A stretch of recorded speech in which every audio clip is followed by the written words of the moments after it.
for Planet Green. We have launched. We've completely launched. We've started the show, and it is Planet Green Trees. We're about to embark 2 hours of medical marijuana and marijuana reform in Michigan. Attention, ladies and gentlemen, the Planet Green Trees show is underway with your host, attorney Michael Kamor.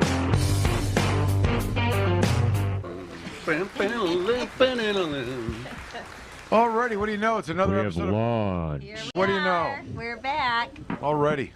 We It's have another launched. episode of Planet Green Trees. 499 times. 499 episode going out. Planet Greens, welcome everybody. We're ready to start, and it's excited because we got a lot of good stuff to talk about. What's that background? Who's got their Who's got television TV on? Who's yelling? It's okay. Today's date, January 28th, the year 2001, episode 499. I guess someone made up the name. There's dust in the corner on this episode today, and I see he's already in our waiting room. Q is, we've got Ryan Basore, who is going to be joining us tonight. We've got Anquenette Sarfoh, also known as Q. Q. And the infamous Bradley Forrester. Nope. Please call me B. B. Be rad. All right. Ryan B. And as we like to do, I'm going to itemize some of the topics that we probably won't get to, but just for the sake of having some structure, there may be a rant. We do want to talk about the Shelby Township ordinance crackdown on medical marijuana patients or caregivers and moving them out of the neighborhoods. The recent study, medical marijuana treatments associated with significant decline in the use of opioids at 6 months. This is because new studies establishing old facts. Study of cannabis use associated with reduced alcohol, also being released recently. We understand in topic 5 today, we may be talking about High Times is releasing more high-end weed in Michigan on Thursday. Greenhouse of Walled Lake gave 2,000 joints to people who have received the COVID-19, and the Michigan COVID-19 vaccine. Not the you can't go. You can't test positive and then go. We're not going to get to that joint. topic, and I have no interest in that. Michigan testing labs sound warning about contaminated cannabis. Now that's something I'm interested in. We've got some people in the position to talk about. All right, so we're going to run through the introductions real quick, and we'll get right into it. We have a bunch of guests. We're going to try to stick to some kind of timeline of some kind and be really efficient and entertaining all at the same time. So go around the room here. Let me start with the introduction of our... What's that noise? Who's got a TV on? Somebody's got a TV on. Are you watching TV and not giving us your undivided attention? Yeah, Is it's that Jamie. what's going Name on the show right that's in the background. It sounds like Jeopardy. Or Who's... anyways, we worked it out. Okay.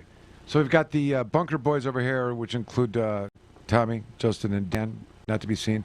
Moving around the room, we have the one and only Jimmy the Pepper Powers, founder of Michigan Parents for Compassion. And don't get Jimmy to be a little peppery. Don't get Jimmy. Don't get zucked. Good evening, everybody. It's good to be here. Looking forward to the show. Excellent. I didn't have a question. I may come back to that later. I didn't really think that through. But who knows?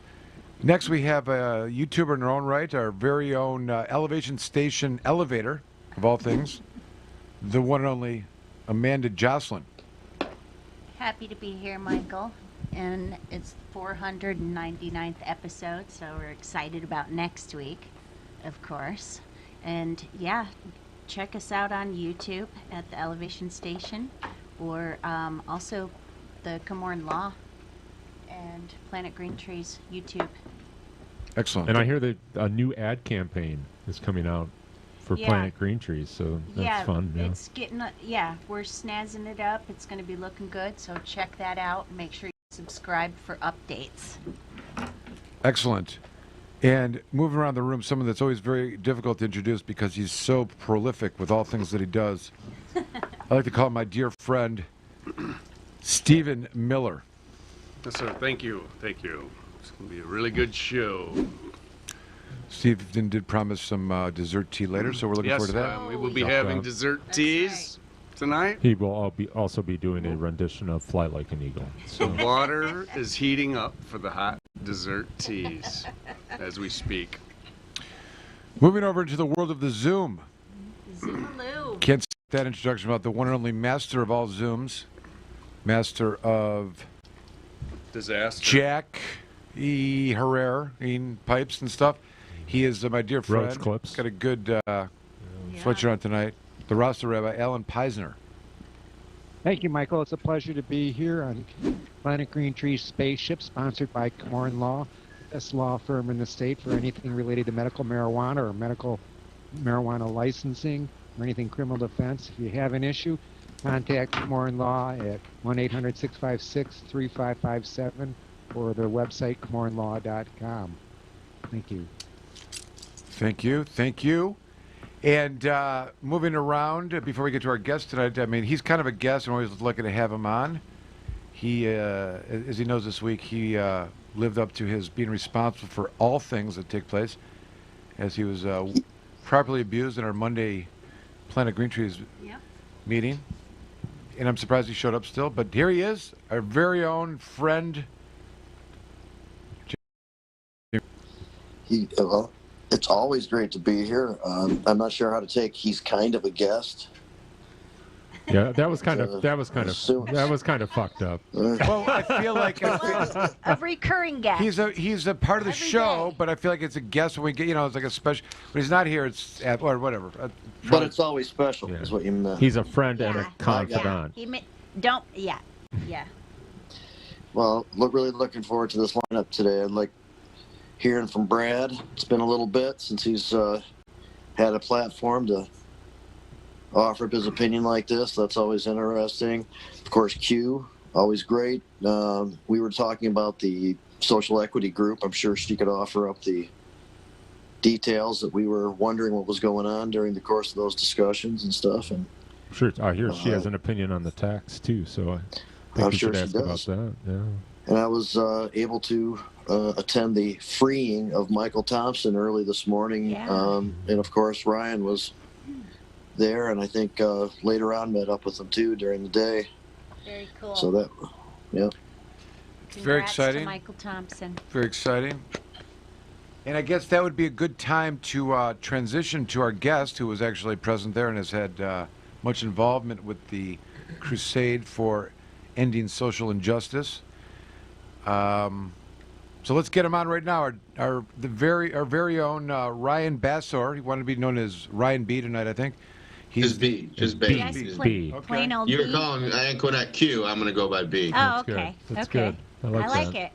Yeah. Keep it simple. Starting it here. Yep. All right. Longtime Michigan resident and founder of Redemption Cannabis Brands, and product found in facilities throughout the state. I think there's an episode a little while back where we were sampling things that we'd never seen before. Yeah. Diamonds, and Yeah. all kinds of crazy. No, Cannabis, That was a great the time. Cannabis Entertainment Corner. I was watching Yes. that live up in right next to Torch Lake at Tom Bell. Me and Tom Beller were watching that. Kalkaska. I bet you guys got Calcast, some laughs out of that. Yeah, we watched that live. It was riveting. Yeah. It usually It is. usually- yeah, It that's- usually is. The Cannabis Entertainment Corner. We ought to bring that back. Well, it's coming back tonight. Also, and again, everyone's bios change stuff, but I've listened to that you weren't. Is it? See, I may want to argue. I may want to argue about this, but it's maybe claimed that you're the first social equity licensed. Oh yeah, you got the first social equity status through the state. Is that what happened? Me? Yeah. Is that a thing? No. Okay. never mind. I got the I think first known social equity grant from a private company. There you go. Private That's it. company. Yeah, Right. Gage gave me $50,000, no strings attached to start all this. So That is awesome.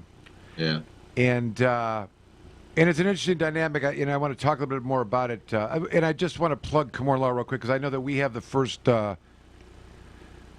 Someone can disabuse me if they want, but the first 100 plant grow, and the individual who's pre-qualified for that also is gotten a social equity status. Oh, very Working on the cool. building right now, Boom. but it's cool. it's so that's that. All right, so We're and going to call Michael K tonight. That's fine. Call me Kay. The and it's a fascinating story, Ryan, and I think we all know it, but it's always interesting and I think inspiring to hear of how you're engaged in the cannabis business as with this redemption brand under this very restrictive licensing scheme without actually, I guess, legally being responsible for selling marijuana, but still making money on the sales of the product. Go ahead, explain that to everybody. It's a phenomenal, beautiful thing. It beautiful, is. Beautiful thing. Just so you know, I am on some licenses as far as like the rec law that all you guys helped produce. People like me, marijuana felons, can be on it now, but obviously it was super restrictive on the medical.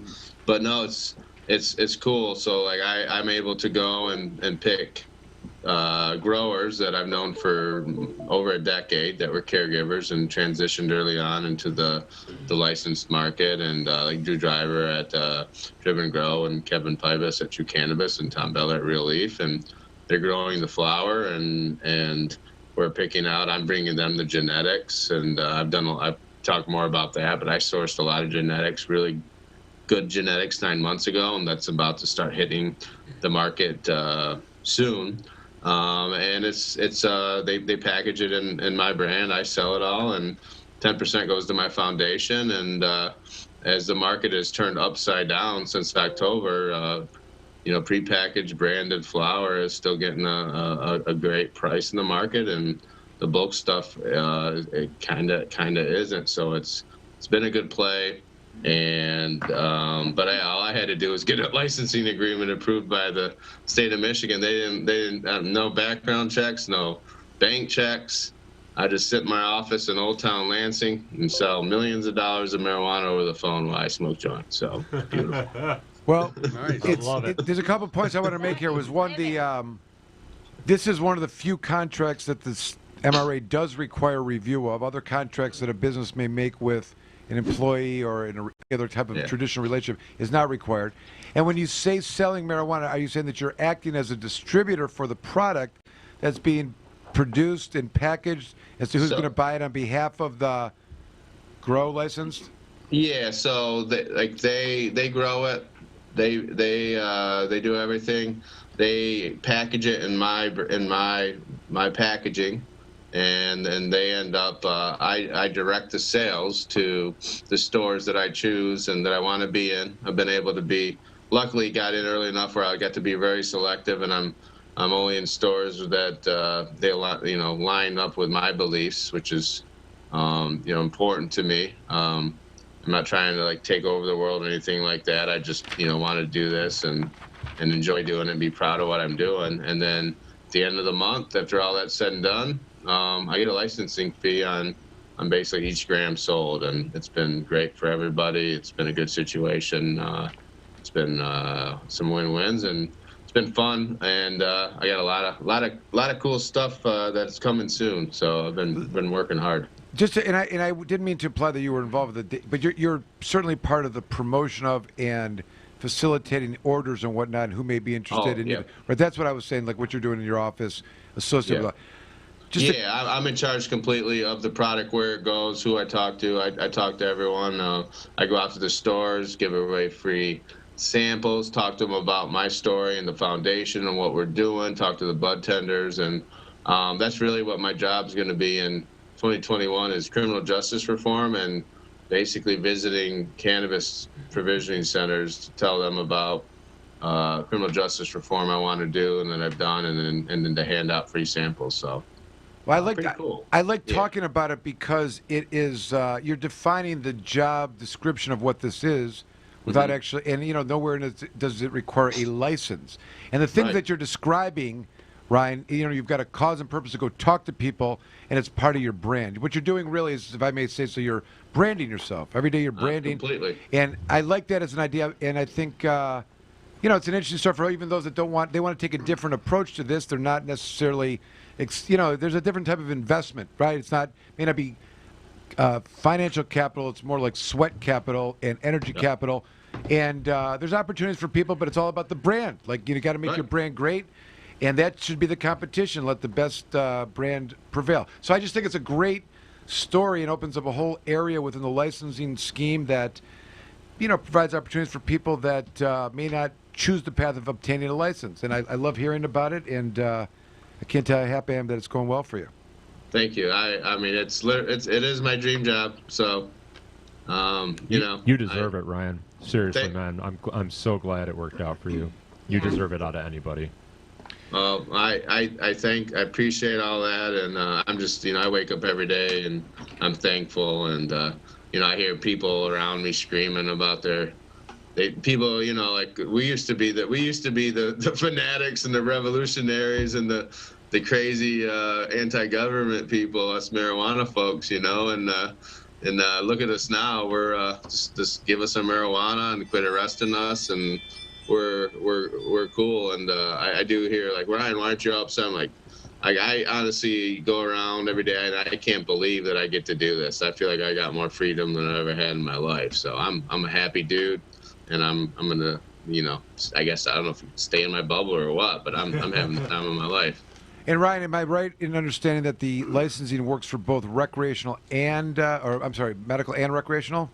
Yep. Okay. Yep. And it transfers across states. I'm probably going to be on the shelves in 90 days, and I can talk about it a little bit. But it's some close friends of mine. It's the top brand, the top people in Oklahoma, and I think I might be the first brand that starts in Michigan and leaves and starts hitting the shelves in other states. And what it really opens me up is to do criminal justice reform.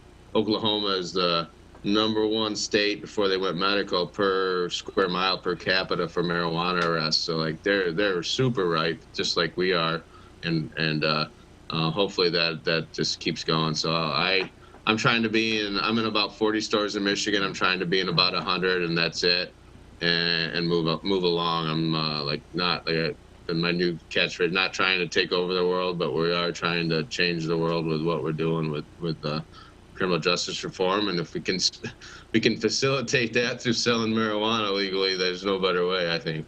I agree. I want to come back to the criminal justice reform in a second, but you mentioned something earlier, and I'm just kind of curious if you'd elaborate. You mentioned that you can be selective in the stores that will sell your brand, and you select only those that have your similar beliefs. What give us a little insight into what that means? What All right. First and foremost, if you're part of the Michigan Cannabis Manufacturers Association, there's 10 people. You'll never have my brand in your store. That's the starting point. Why is that? Is that what's without?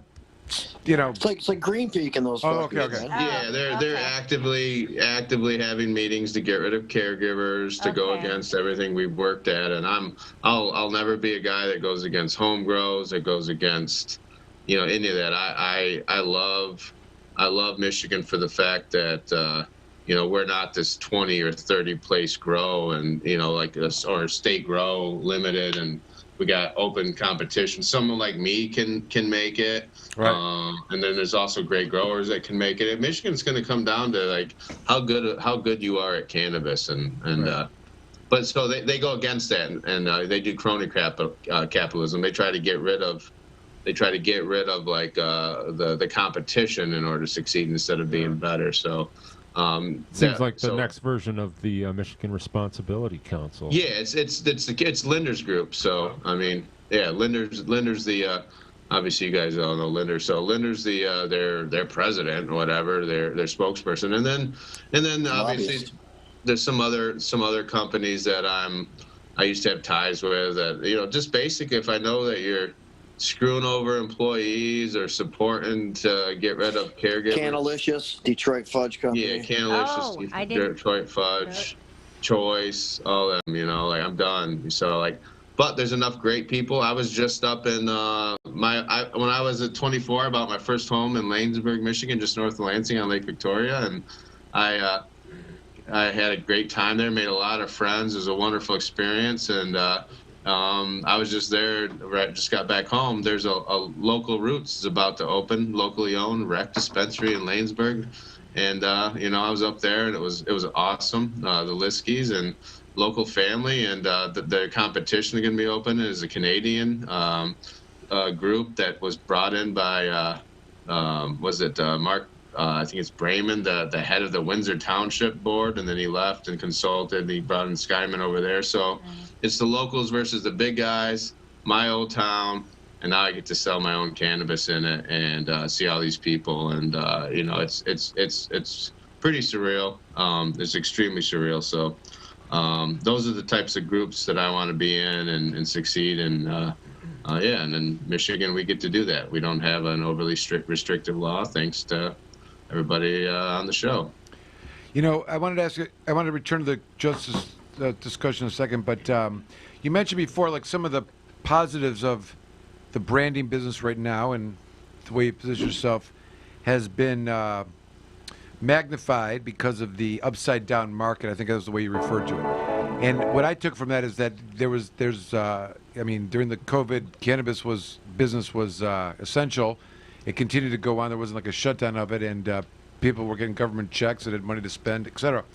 And I think you also meant that even that maybe you want to refine this, what I heard, or to explain to me, but the idea was that there's a like the product, the material that's being put onto the market is designed as volume or bulk, as opposed to your specific brand, which is not just a brand but more specialty or high-end consumption, and independent of whatever's going on in the market, it still has a demand in this field because the competition is such that you would define it as bulk marijuana, not specialty, right? Right, or there's a lot of, I mean, there's so many factors that came in starting in October on what's happened, and you know, and one of them is so many new growers came in, harvested, and the market turned, and they didn't have a plan to brand or to package or to even sell.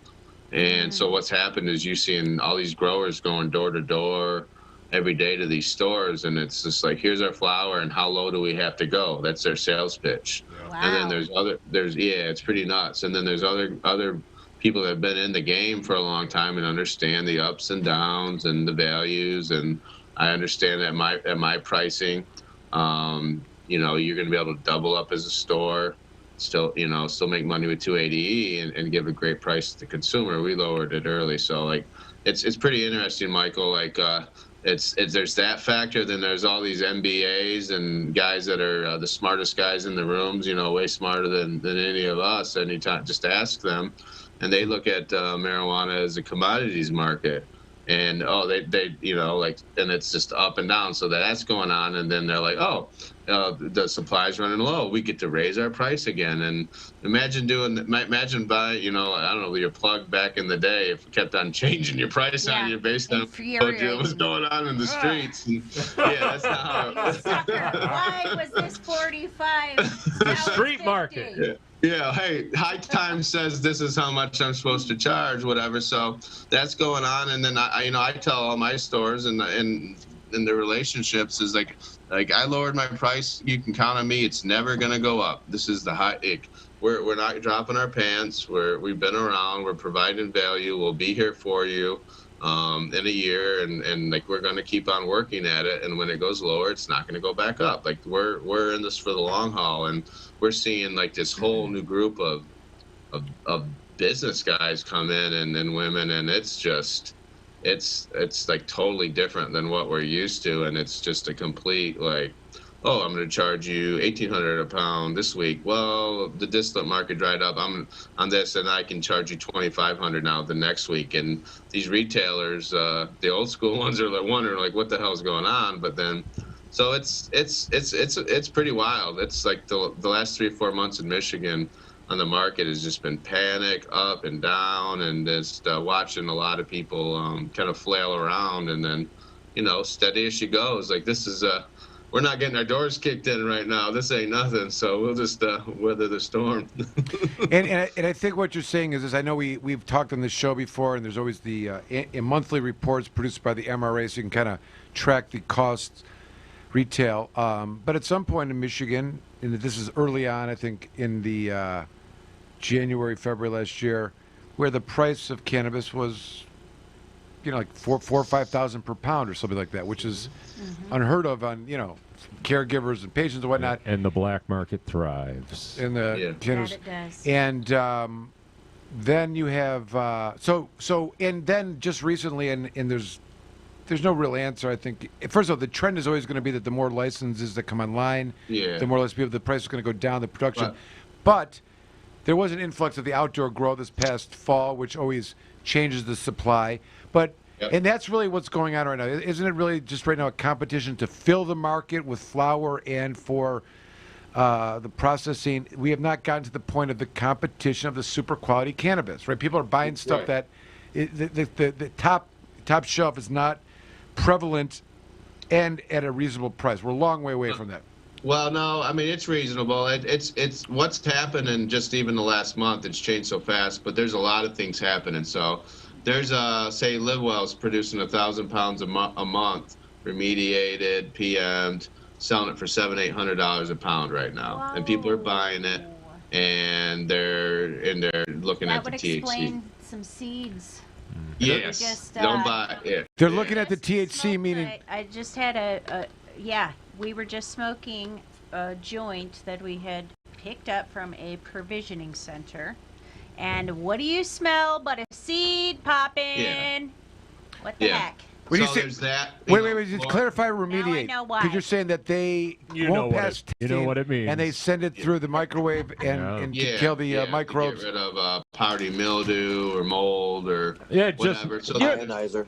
So that's the lowest, and it goes up. Florist is at 1,100, and they're prepackaged, and then Terrapin's at 12. I'm just racing to the bottom, and then there's bulk flower a little bit higher, but there's all of that, and then there's people that like the top brands are still getting probably 3,500. The top flower, I'm not getting that. I don't want to be the top, but we're still getting good prices, and we are going to lower it, but it is part of it. We're not going to just swing out of control. But what's happening and what's so insane is we taught people this back in my store in 2010. We started teaching people it's about the the cannabinoids, the terpenes, the THC, the smell, the taste, and I'm dealing with buyers now, and they're like, well, we'll have this conversation. It's just what's THC percentage, and if some crappy flower is remediated that's got a high THC, these people that are buying who have no idea, they're the buyers, they don't know about their product. They think that's better than some insane Pineapple Express that we have under Redemption. It's 2% terpene. Test at 2% on the terpene profile for CBG.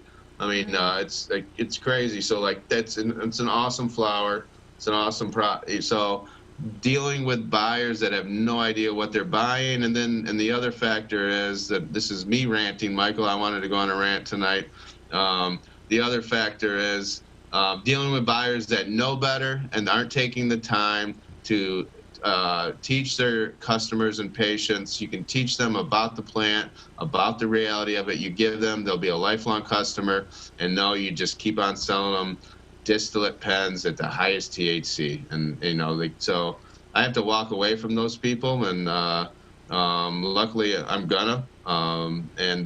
Being a brand, I get to have really, really low overhead. So I'm just going to keep on doing it, and it's fun. I've been in an organization, Jamie knows about it, where you lose control and people start making decisions, and it crushes your soul because you don't believe in it. But so this is my time in life to be able to just do everything based on my gut and morality, and I'm going to see how it goes. That is that's awesome, and I can't think of a better elected ambassador to take that, because I think everyone really that's been around for some time knows what you're talking about, and I think we all have an innate disdain for that other thing you were just talking about, like the that kind of discussion and the of the people that are in the space that probably don't belong to be there. Mm-hmm. All right, so listen, it's 8:30. We're gonna take a break. We're never on time, but we happen to be exactly on time right now. Ryan, we stick around. I want to ask you a little bit about testing and the social. We gotta get to the social justice issues too. So. We're going to take a quick break. Be cool to mention Michael Thompson again and go over how that went. We're going to go. That's what I want to return to immediately. We'll be talking about Michael Thompson when we come back. What time are we coming back so I know to... You got 10 minutes. You're going to stay on the Zoom with us, and we're going to go to commercial, and we can stay and talk. Unless you have to But I may make you stop, so we save it for when we come back. You can come back just in time for the show. Yeah, or you can leave and come back. I was a smoke a joint outside. All right. Oh, okay. Okay, fine, perfect. All right, we're going to take a quick break. You need to be in the right Come back with Ryan. Quick break. Ryan B. or B. B. And B and K. What's that? And Paul Q will Simon. be here What's later. that Paul Simon song? I stepped outside to smoke myself. Well, that's going to be him. Call Brad. Call Brad F. Like, what up, F? Yeah, you can call me P. There you go. All right. You're listening to Planet Green Trees. We'll be right back. The Planet Green Trees Show. Join the Michigan Medical Marijuana Association today. MichiganMedicalMarijuana.org. The MMMA is focused on the well-being and safety of medical marijuana patients. The MMMA site provides the most comprehensive and up-to-date news on legal issues, politics, research, cultivation, as well as the various strange products and methods of cannabis use. Come join the discussion with the most knowledgeable and passionate advocates in Michigan today. MichiganMedicalMarijuana.org.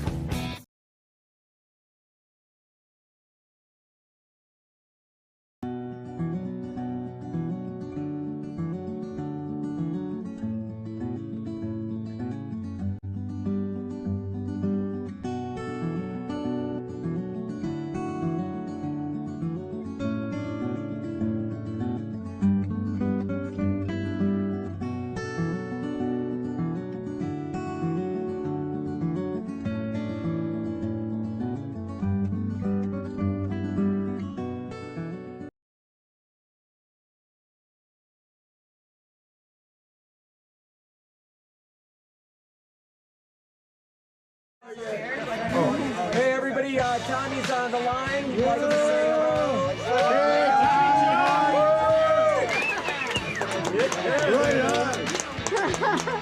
Jamie, if you want to pass that around, everybody can kind of say hi to him and maybe light up if they want. And I do actually have some official Chong's Choice California bud. So, all right. So you guys get one of these, okay? I'm doing it for America. Here's Deborah. I recognize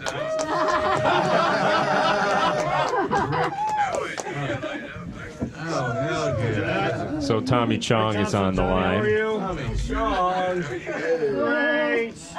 Hey, Tommy. Why don't we put a microphone up to Tommy? Hey, Rick. How about? Can you put that microphone up? Put the microphone up to Tommy. Once Tommy makes his way around, because he can't. I see. I see. Oh, he's good. Oh, man. All right. Hold on. Your friend's gonna say hello. Say real quick, it's Charlie, and I quit smoking tobacco over a year and a half ago, based on what you told me. Use joints, don't smoke tobacco, cannabis, and I want to thank you, man. I've been over a year and a half. Thank you. Thanks, man. Have a great day. Hi, Charlie. Who's our Charlie? Hey, what's happening? Peace and love, Tommy. Great idea. This is wonderful.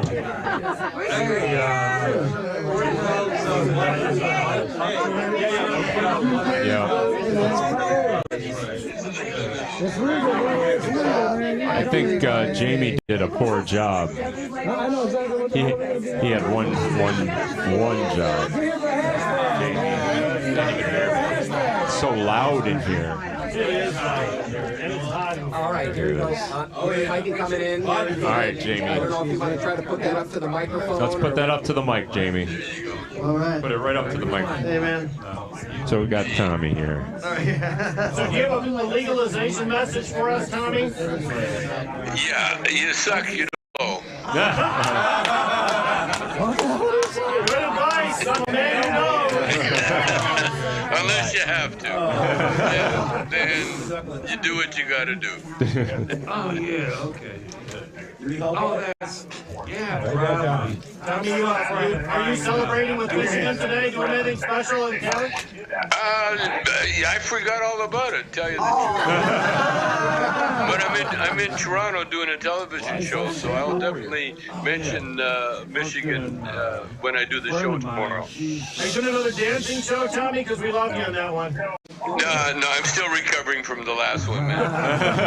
I'm still trying to find out why the hell I went and put myself through all that. But I'm still dancing, though. Well, Tommy, we wouldn't be where we're at here in Michigan without the work that you've done, without the foundation that you laid, and without the way that you helped to normalize cannabis use throughout the United States of America. So the entire state owes you a big debt. Thank you, my friend. Yeah. My pleasure. I'd do it over again if I had the chance. When are you coming back? When are you going to be back in town? I have no idea, man. Oh, this guy. I just go week to week, month to month. I don't know. We heard great reviews of your recent performance with Cheech up at the casino here in Michigan. Good job. Yeah. I was there. It was awesome. Yeah, they're. Oh my God, it was so So Matthew Abel from Cannabis Council just joined us. Yeah, rolling out of our seats, man. Oh, it was great. Yeah, we had a great show. It was great. Yeah, it was. Well, we're all gathered here at Cannabis Council. Matt Abel's here too. Matt Abel's in the house. Here we go. Hey, Tommy.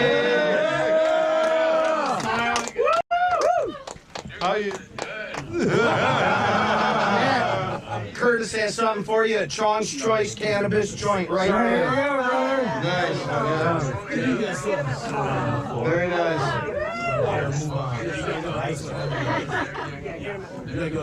Hey, does anyone know this guy?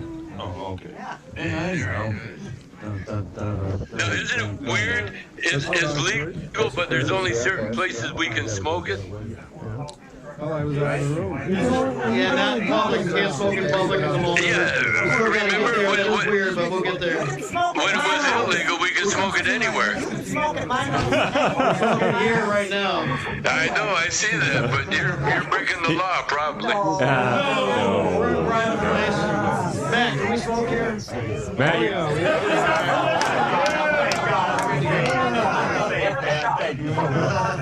Well, that's good. That's good. Well, congratulations, everybody. Thank you, Tommy. Good luck. Thanks, man. Enjoy Toronto. How much fun. How much fun. Okay, Tommy, appreciate it. Thank you so much. How do they cheer for Tommy? Yeah, Tommy.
do it live. Okay.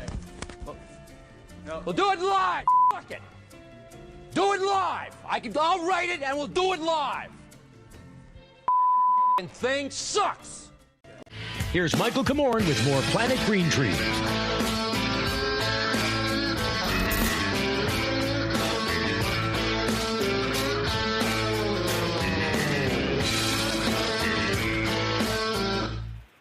All right. Alrighty, we are back. Thanks for staying with us. You're listening to Planet Green Trees, episode 499. We're calling it There's Dust in the Corner. We're speaking with Ryan. I'm sorry. We're talking to B. Thank you. From Redemption. And we've covered a lot of great topics, and inspirational, and all which lead us to that B is and should be continue to be the ambassador. So we'll call him Ambassador B. How about that? Ambassador B. And but before we get our other exceptional guests that are in the queue here on the show, in the queue and including someone named Q, Ryan, let's go through this criminal justice reform issue that we're both passionate about.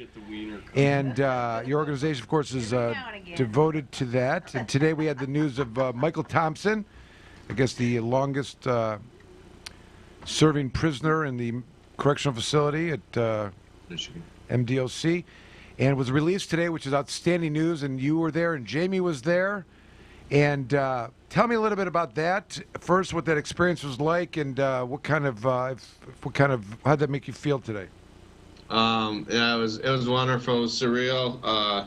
Driving down, I woke up at like midnight. I fell asleep, I think, at 10, and like woke up at midnight. Was all excited. You start, like, for me personally, you start thinking about, like, I didn't sleep the whole 2 days before I got released out of prison and stuff. So you start getting excited, and drove down, and might have burned one on the way, maybe, and I'm not admitting to it. But then you pull up to the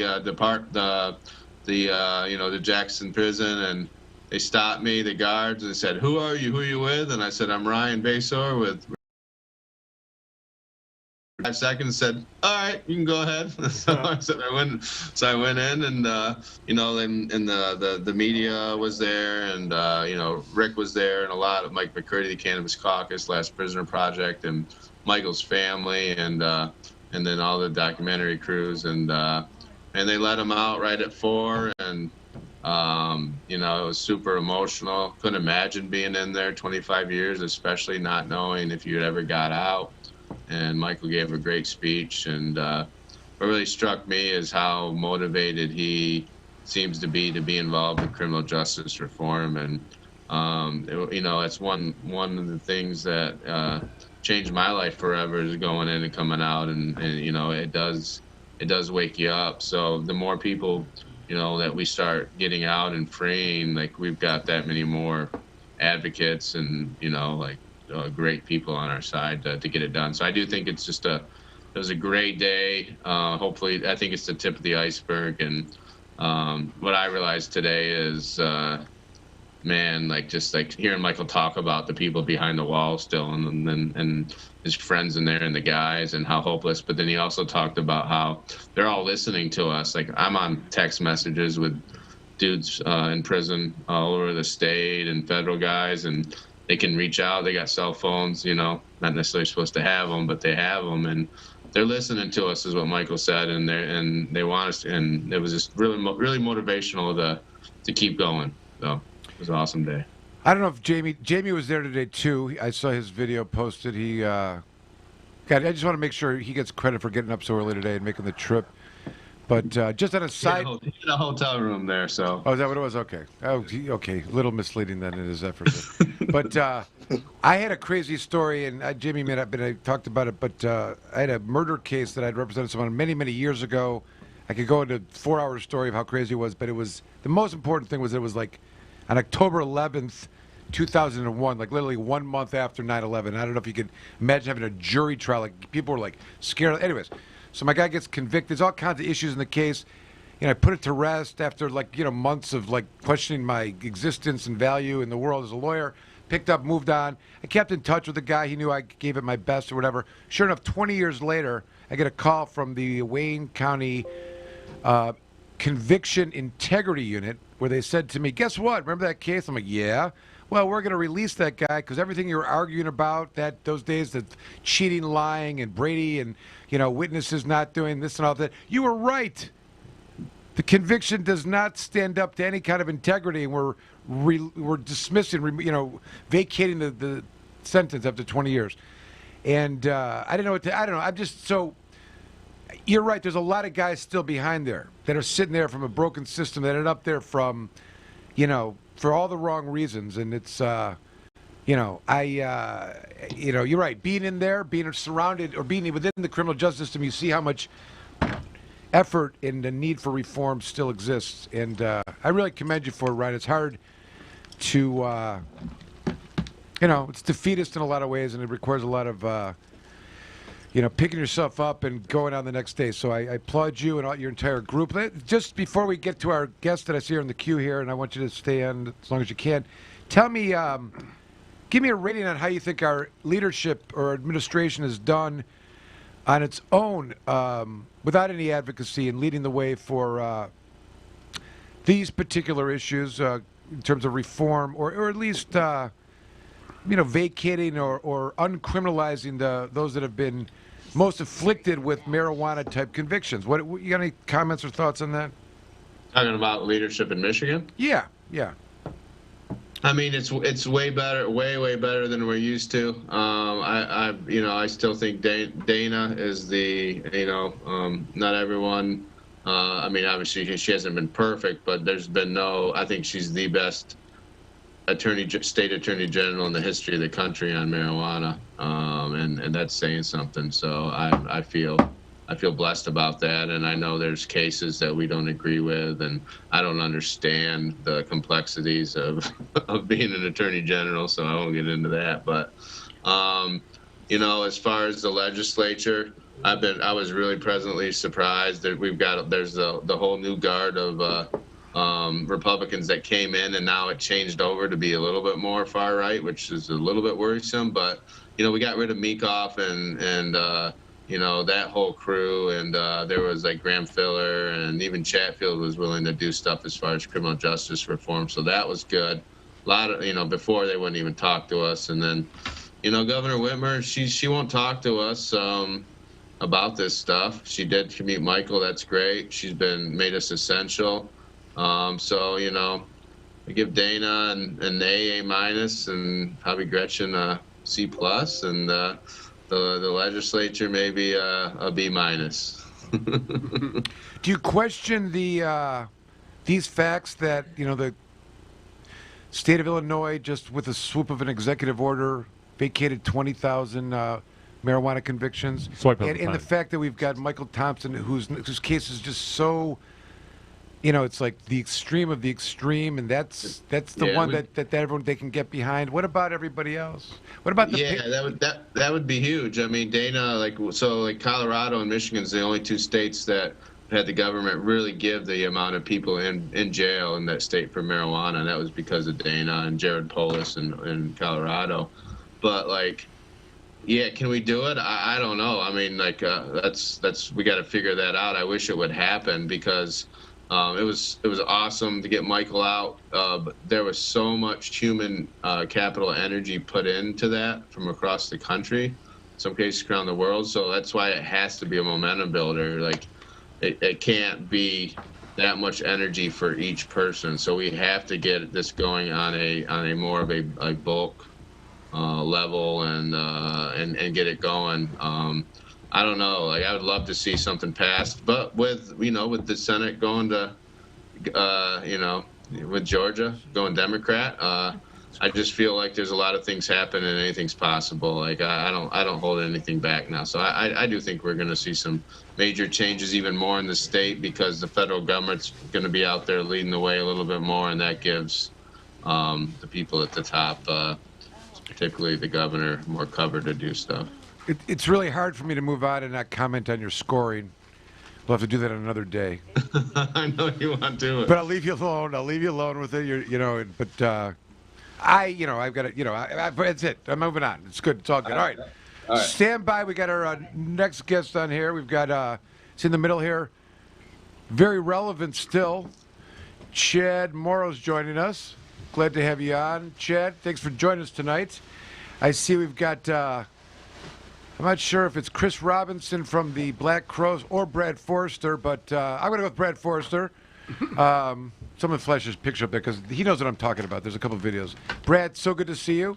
And, of course, we have Q, Anquenette Sarfoh. And because of her, we've been calling everyone by their first letter nickname tonight. So, Chad, if I refer to you as C or Brad B, you know why, okay? Ryan was demanded to be called B as well, so we'll have to figure that out later. All right, so got a lot of topics on the table here. I think maybe, well, first of all, I know Q, let's start with you. First of all, it's great to see you. You used to be a regular here sometimes, and I'd love to have you back. And I know you've been really busy with a lot of things, so thank you for joining us tonight. And sure.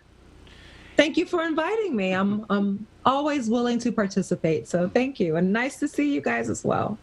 Good to see you. Glad to know that. We'll have to call her every week now. You know what? I have to say though, this is late for me, and I was gonna complain, but I can't because I was looking at Facebook, and at midnight, you know, Ryan and Jamie, and then a lot of people were out, you know, at the prison. So I'm like, okay, well, I'm gonna just not say anything because I was asleep. So. So yeah, so it was a wonderful occasion and obviously long overdue. So anywho, all right. Well, first of all, I would, if I was going to categorize something, we're talking about ambassadors. I think Q has been like one of the best of the ambassadors that could be, and as it goes, you've represented outstanding.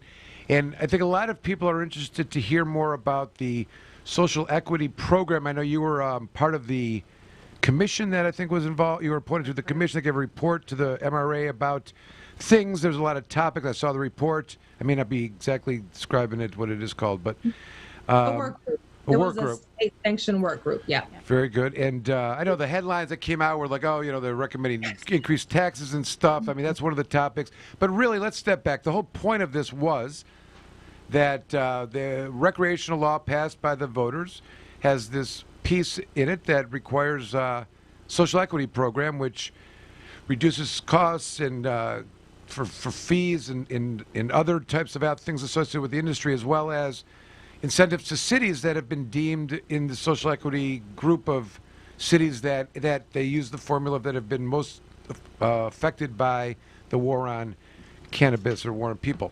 Mm-hmm. And I know that despite that, that's the state law, there's not a lot of, it doesn't seem to be a lot of activity regarding social equity. And the statistics in the report were that there's only 1.5 percentage of people that would qualify that actually participate in the program. That was a problem. And I know that your involvement with this was exclusively to cure and fix it. So I'm excited to hear what you have to say. And I know you got your super Q. You got to get that Superman shirt on. Where was that? Hash Bash you were there or something? But I want to have you talk about all these topics. But I just want to make one final comment. When I read that newspaper, I felt like there was some cover for the state for some reason. Like they were part of the reporting the problem, and they've got people that are not going to fix it. My point was like the state has never been interested in this. They've contributed to the social equity from the day one. And they're doing nothing about it, and they can't blame. There's no blame to be given. But by doing this and the delight that they were given with the group and the story and the headlines, they got a lot of political cover. Am I wrong about? I don't know. Maybe I'm just hypercritical of everybody. But all right, there's a question in there somewhere. Answer any one that you want to and talk about whatever you want. Go ahead. I'll first say, ding ding ding ding ding ding ding. Yeah, it's You're right, and it's after talking to a lot of reporters this past week, I must say it is so refreshing to talk to someone who recognizes the basis of the reason why the state did this. I mean, I had someone say to me, well, you know, when the law was passed, you know, that 3% tax just kind of instantly went away. And I was like, it didn't instantly go away. The voters made it go away. But anyway, so thank you for at least laying out, giving us the background on why this all came to be. So yes, I was a part of a state work group. The state convened 26 of us from different aspects and avenues in the industry. There were lawmakers on the panel, there were lawyers, there was a city manager, there were people who were involved in the industry as operators and licensees. There were people involved from different sort of social equity organizations like the Black and Brown Cannabis Guild and Minorities for Medical Marijuana. So lots of lobbyists. There were definitely some lobbyists represented. And so the state got us all together, and they divided the groups up into subcommittees. And I was on the subcommittee for social justice and medical marijuana and health disparities in communities of color. And so there were other subcommittees for, processes and pathways and capital investment, things like that. So, so they gave us 6 months to come up with some recommendations on ways that we felt would be effective for encouraging more minority participation. And and so at the end of the 6 months, also there was some research proposals in there and education proposals in there. But at the end of the 6 months, we presented our proposals. We met monthly, and at the end of the 6 months, we presented our formal proposals. And they were ranked in that report that tended to be missed in the media. So while there were 16 official proposals, we had to rank them in order of popularity, for lack of a better term, and also probability of being implemented. So the tax proposals came in dead last, but in all fairness, if you are considering ways of increasing minority participation, because I have to say that the goal of this work group was specific and different from social equity. They changed the name of it. The name of this work group was specifically racial equity, because the state felt that, Black and brown people were not fully represented in the burgeoning industry. So, and looking at ways to increase, Black and brown participation, we came up with those proposals. And capitalization requirements is the biggest hindrance to participation in the industry. And so you need to fund these businesses. And so the state had no funding mechanism. And so one of the few funding mechanisms available was a tax increase. So in all fairness to that group, the subcommittee that proposed the tax increase, which was widely unpopular among the entire work group, but they had to present it, because if you're going to talk about how do you fund businesses, then taxes has to be put on the table. So it was put on the table, and it was universally panned. So, but it still made it into the final work group. But so moving forward. So let me ask a couple of things. I know that in order to make certain recommendations and prioritize them and how to improve and/or raise capital, was there any identifying of some of the existing reasons that? I guess that's what this was all about. But like identifying the reasons why it's been a slow rollout and why there's such a lack of participation. Tell me where the blame goes. What's your thought? Where do you think the blame goes in the failure of the equality in the licensing process? And, if you can put your finger on it. Well, let me go ahead. Well, no, I can try. But this is, just, just my opinion, not based on anything, just my observations. But it's how can you? Businesses need money. You need capital. Sure. So, you look at what other states have. This isn't rocket science. Other states have done this. Illinois said, okay, look, if we want to have minority participation, then we don't even have banking services in this industry. I can get a loan, but it's going to cost me 12% interest, and I got to, show that I have, I don't need the loan. Basically, I have to show I don't need the loan to get the loan. Right. So yeah, it's until you solve the problem of where is the money going to come from, you're not going to solve the problem. So the state has this mandate and doesn't have a mandate to fund it. Right. So it seems like you're sort of set up to fail. But if you want some recommendations, here are some recommendations. I understand. So that was our work group. If only there was an agency that a bunch of the money is going to that I know. could This is recover what I want to funds. get. There's a couple. There's a major factor which actually has caused and thwarted the entire industry that perseveres across the state, which is the failure of the cities and townships to opt in. Right? Mm-hmm. Fewer opportunities, less resources or inventory to get. Right.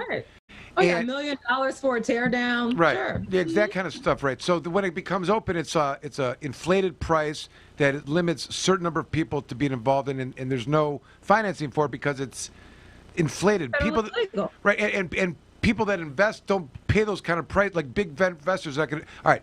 So I had this idea, and I know there's multiple things that go into this, but let's talk about some other possible options in terms of what really exists out there for financing, because all people in this industry are, that want to get in that have been cut out thus far, including those that have been most afflicted. I'm saying is obviously financing. So some of the things that are on the table is even like the city of Detroit, for example, they have this legacy requirement, and it's meant to empower and give opportunity to the people that live in the city, right? That's fair. I don't think anyone opposes that. But they still need financing. There's buildings, but you still need to rehab them, fix them up. So there's a way to kind of dissect these two. There's the real estate part of it, and then there's the business part of it, right? And if the city really wants to, or the government, the administration really wants to, there are ways to create funding for that by way of tax breaks to investors. Giving land bank land out, tax-free, giving credits and things. Well, the land bank idea is what Detroit is doing, though. The legacy applicants get land bank. They can get land bank properties for 25% of market value. Okay, but you still need But you still need someone to come with $1 million to $2 million and fix it up, and that's where the X factor is. And I'm saying there should be, I'm saying. I think there's a lot of people that would love to be part of rehabbing Detroit that have money. They'd love to see this thing get off. You know what I'm saying? Independent of the legacy. So I'm saying there's a way to incentivize the investment, which still empowers and develops the business. Because of those, what I'm saying? Anyways, that was my idea in terms of it. Have you talked to Mayor Duggan? My other idea was to have a Bank of Detroit that just does cannabis. People would invest in that. You know what? Well, the thing is, one of the proposals was the Michigan marijuana market proposal, and so a state-sanctioned stock market with businesses vetted by the state, licensees that have passed all the vetting, and you can invest up to $10,000. These businesses can raise up to $2 million. It's an interstate money market. But to your point about city-specific banks and cities doing things on their own, I am aware of some cities, and I don't want to speak out of turn because I think that they will probably start announcing it soon. But there is a city that is considering something along those lines, was setting up a funding mechanism for vetted businesses in their communities that will finance these startup funds for these businesses. So some cities are listening to you, and they're starting to think along those lines, because that's how it's going to have to be. Because you have people who want to invest. I was telling some reporters last week. When I owned when I was a partner in a provisioning center in Detroit, people will come into that provisioning center and say, how can I invest in your business? And I was like, well, you can't. So to give people an opportunity to invest in businesses in their own communities, I think is a great starting point. And hopefully other cities will take that model and run with it and find a way to support their own community by supporting their own homegrown businesses. And the only other thing I would add to it is you could probably, as a collective, provide training, education, and the other services that are needed in this field. You know what I mean? So that the investment gets, they're invested in the real estate and the success of the business has these other resources provided by the city, to train someone of running the business before they even get into it. They may have every desire, but everybody knows there's 12 things you could do accidentally and set things on fire where it's not going to work and they're going to shut you down or whatever. But, well, listen, if there's anyone that's going to figure this out, Q, it's going to be you. And I at least feel... I am no longer on the task, on the work group. It's now moving on to the next phase, so I'm... Well, let me ask it this way then.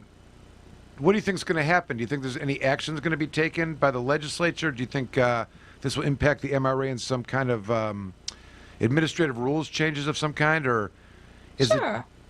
Yeah, I think that there are some things that he can do by administrative rule. For example, one of the proposals, actually one of the more popular proposals, was to make the micro business model more competitive.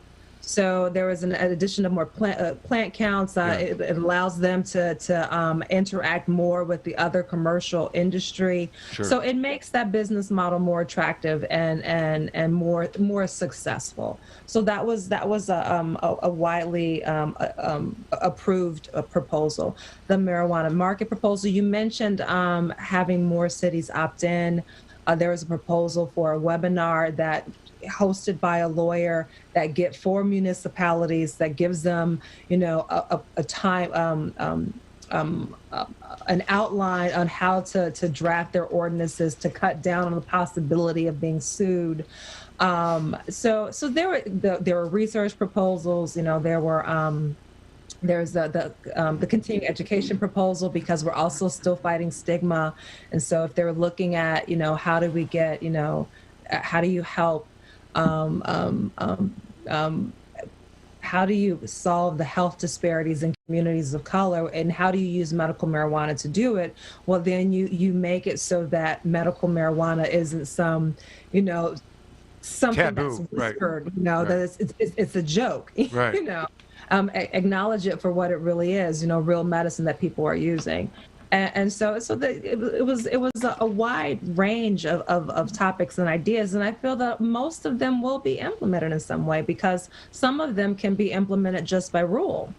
So the Michigan marijuana market, that's already a law that's been on the books for over about 100 years or so. So this isn't rewriting. This is using laws that are already in place. So I think that the Michigan marijuana market will take off, will be implemented. I research proposals. I see those happening in some sort of fashion.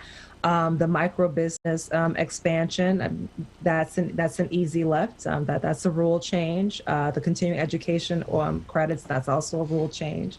So I feel that quite a few of them, maybe even the majority of them, will be passed in some function. I mean, even the event licensing, the event MEO license, yeah. That making that so that there were loopholes in that made that really expensive. People who wanted to host events, that you had to insure every food truck and every vendor. It's cost prohibitive. So there are some changes there that benefits not just minority businesses but all businesses. So yeah, and I think that those are simple changes that'll be put into effect relatively quickly. A lot was made about the taxes, and maybe I'm just being hopeful here, but I don't see those happening. It's not even the will of the work group to circumvent the will of the people. I know. On that. So I don't know. It was weird that caught the headline since it was the last one, and right. It was media sensationalism. I mean, it really was. When you saw the actual report, you realize how it was presented was done on purpose to gain somebody's attention. Mm-hmm. Well, so, yeah. That's a good story. You look fantastic. I'm so glad you joined us. If you want, I was going to get our other folks in here. Oh, we're going to take a break real quick here. Let's. I see Jim's giving me the wrap it up. We got to go to a break. Okay. It's 9:10. We have still Q. Sorry, we're going to come back to you guys. Please hang with us here. Brad and Chad, or B and C. And Q. We're going to take a quick break. You're listening to Planet Green Trees, episode 499. We will be right back. The Planet Green Trees Show. Join the Michigan Medical Marijuana Association today. MichiganMedicalMarijuana.org. The MMMA is focused on the well-being and safety of medical marijuana patients. The MMMA site provides the most comprehensive and up-to-date news on legal issues, politics, research, cultivation, as well as the various strange products and methods of cannabis use. Come join the discussion with the most knowledgeable and passionate advocates in Michigan today. MichiganMedicalMarijuana.org.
Dr. Bud Green here. Welcome to our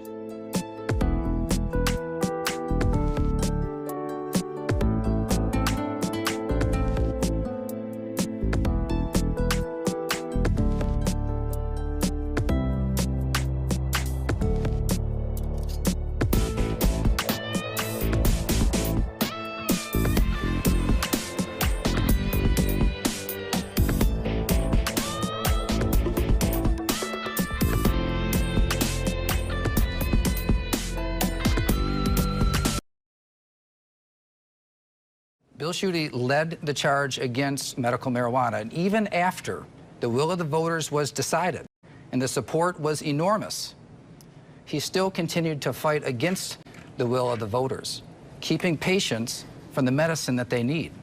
So I think it's important that we all speak up on what we think about this initiative. But when the voters have their say, their will must stand.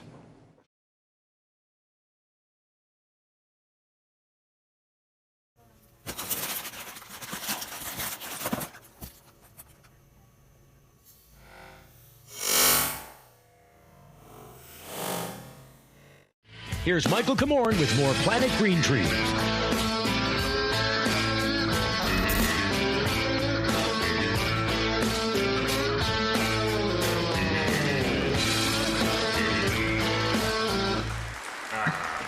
Thank you. Good to know. I'll email you. Okay. All right, we are back. Thanks for staying with the Planet Green Trees episode of 499. We just finished speaking with Ambassador Q.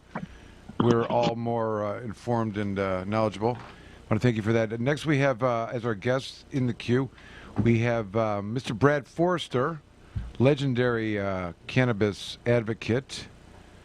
He's on the anti-prohibition side, if you didn't know. And I've heard people say that it was because of Brad Forrester that I got into activism about cannabis. I've heard people say that. They were all crazy, of course, but I did hear him say it. And, of course, we have Chad Morrow with us as well, an activist in his own right. And I know a victim of of the war on cannabis, as many have been. I want to thank you all for being here. There's so many topics we could talk about. I thought that one to start out with might be this issue of the Sterling Heights announced that they are now regulating the medical Shelby Township. Shelby Town. What did I say? Sterling Heights? Yep. Shelby. Okay, Shelby. And soon enough, it may be Sterling Heights.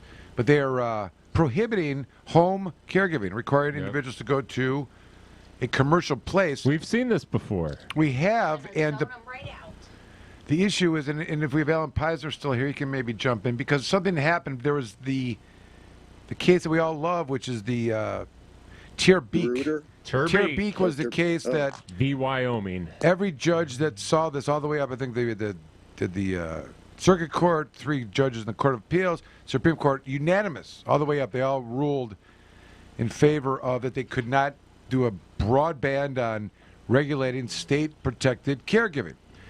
And other cities throughout the state have done that. I know, for example, Livonia, Bloomfield, or West Bloomfield you had to register with the local police and whatnot. And lawsuits were brought early on before we got to the Tierbeek case that were found that they're no standing. Like, yeah, that may be a violation, but no one's been arrested on it yet. So it's just kind of there. We talked earlier that Ypsilanti Township, or the Ypsilanti City, Jamie, if you recall, banned caregiving. They got dispensaries in the town, but they banned caregiving pre-licensing. So that was Ypsilanti versus Pontius is the case. Right. Ypsilanti versus Pontius. But they wanted register with the city. I mean, I'm telling you, I've had cases that the tip was that they were caregivers growing in this prohibited, against local ordinance. Anyways, so, and then of course that was the state of the law, and nobody, I don't think anyone predicted that it would go this particular way.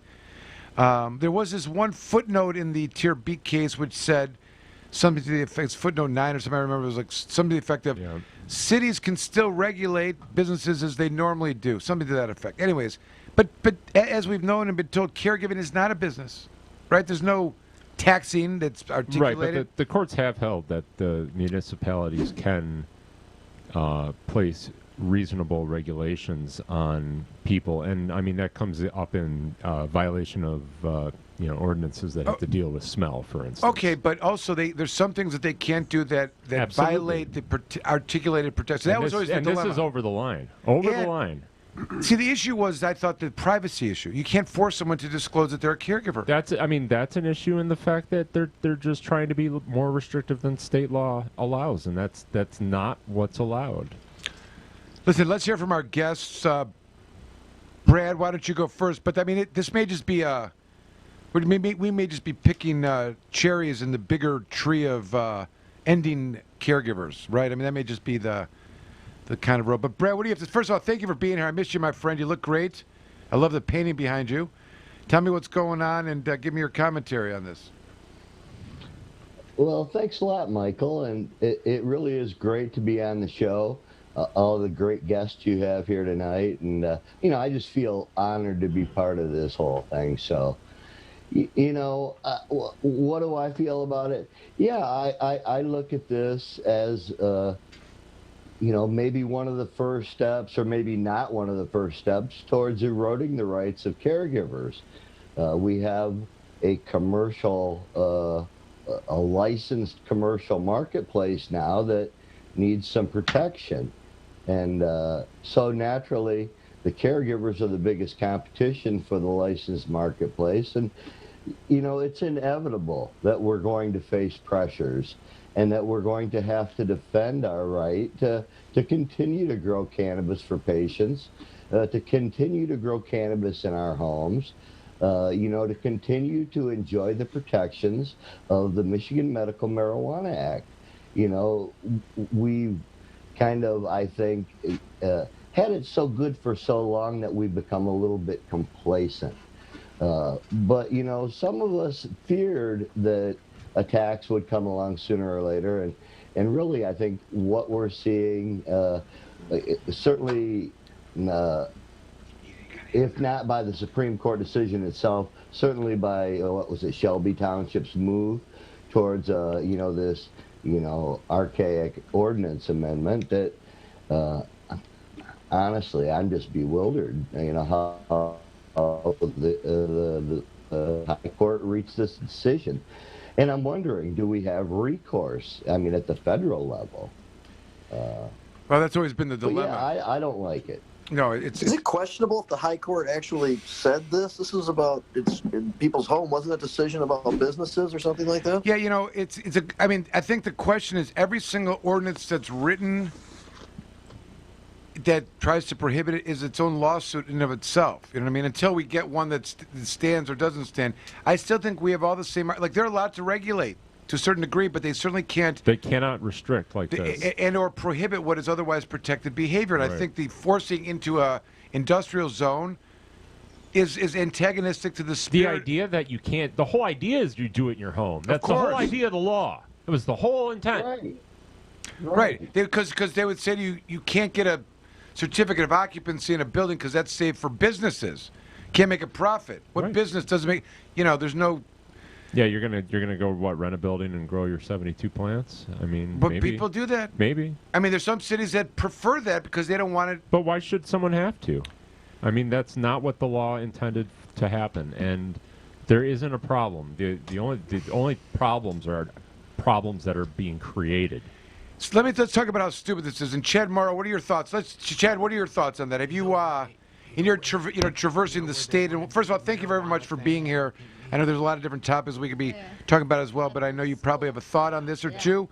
And also give us your impact on the state of caregivers that you may interact with throughout the state. Are they still thriving in your eyes? Do you think it's still desirable? Well, thanks again for having me on. It's always a pleasure. I think it's definitely desirable. Just looking at Facebook and different social media chatter, you can see there's a lot of concern in a lot of different groups when things come out in the media about any type of thing that may or may not be construed as against caregiving.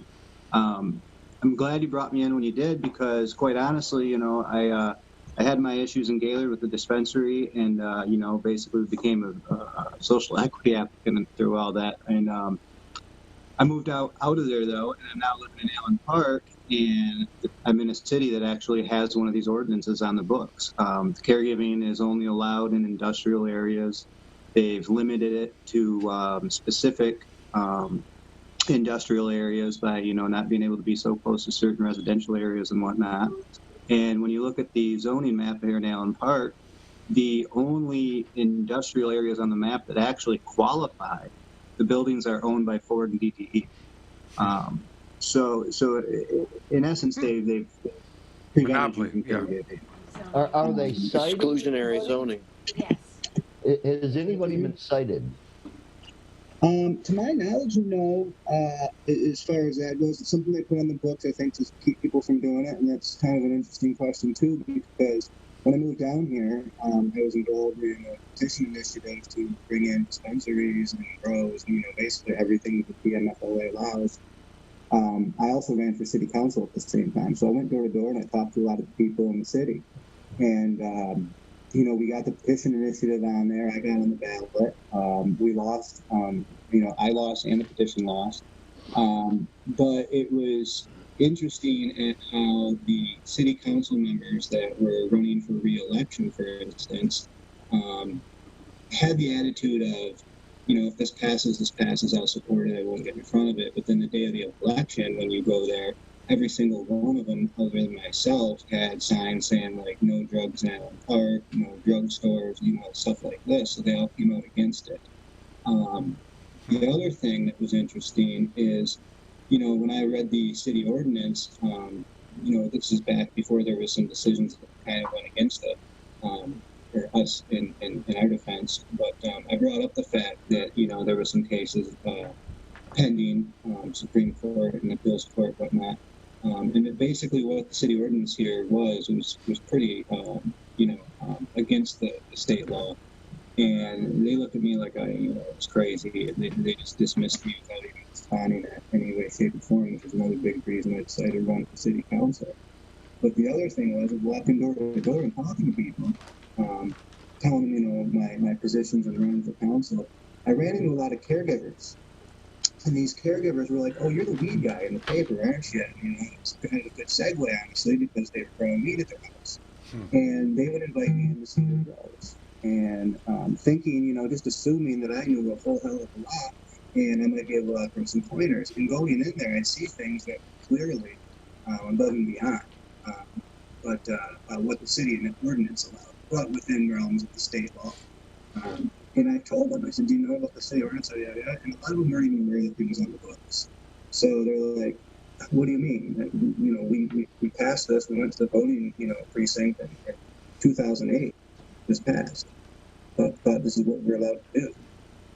And they don't even know that technically they're violating city ordinances. And that may be okay as long as there's no, as Brad asked, has there been any interdiction or fines or incidences?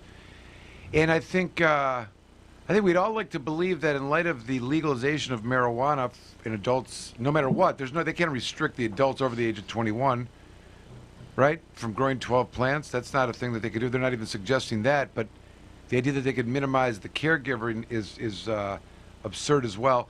Is even more absurd because it's a protected registry. But the point I wanted to make is what was it? This is my main point. The pre-MRTMA passing, the suspicion of cannabis in a house in any way was, probable cause of kicking a door in a heartbeat. And if they smell it, see it in the trash, or snow's melted on your roof, whatever it may be, they're going to get a warrant to come in. But now there's some cover there because it is not unreasonable for every person in a reality, for every person over the age of 21, every house in the state of Michigan to be growing marijuana plants and have probable cause written all over it, right? But the ability for the city to know or understand that they have more than those 12 plants that would somehow take them into a violation of the restrictions in their local ordinance of the MMA is a task that I don't know what investigative agency is going to be able to figure that out. They're not. They figured it out through the election. However, as Steve Miller just said, it bothers me. They shouldn't be looking. Number one. Maybe they have a hot tub. Number two is electric water heater. If this thing is going to come down to, think about the insanity here. They're checking electric records and they're all higher than a house that wouldn't have growing of marijuana plants. But these are higher than the ones that could be growing 12 plants. And we're going to focus on these people, and this is the science that's going to get crime. The power company is the only company I know that rats out some of its best customers. Of course they do. but they admitted. They admitted in Shelby Township that that's what they're doing. Yeah, of course they are. Of course they are.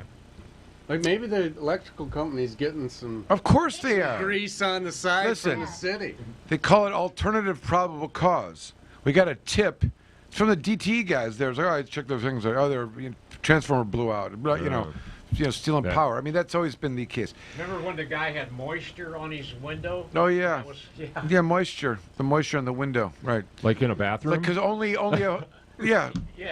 Like humidity. Because that's the only way it can occur is if you're growing marijuana in the house. That's it. So training and experience says so. Brad, I mean, you asked a good point because there are certain, violative ordinances that exist that do restrict protected, caregiving behavior, and the issue hasn't really been pushed, right? I mean, I mean, my municipality up here, Sheboygan County, I think has had an ordinance on the books since 2010 or 2011 that, runs off a whole list of restrictions on growing where, when, what time. If they've never enforced it, at least I've never heard of anybody being cited for it. And I think these ordinances are designed more as a scare tactic because I think these guys are thinking, hell, if we can just scare a handful of people out of growing in their own homes, that's a handful more pot plants we've kept out. Right. I really think that's all it boils down to. Southfield has a caregiver ordinance, and their caregiver ordinance is so restrictive it only has room for 4 caregivers in the entire city. Yeah, that's bullshit. I don't think anybody's been cited either.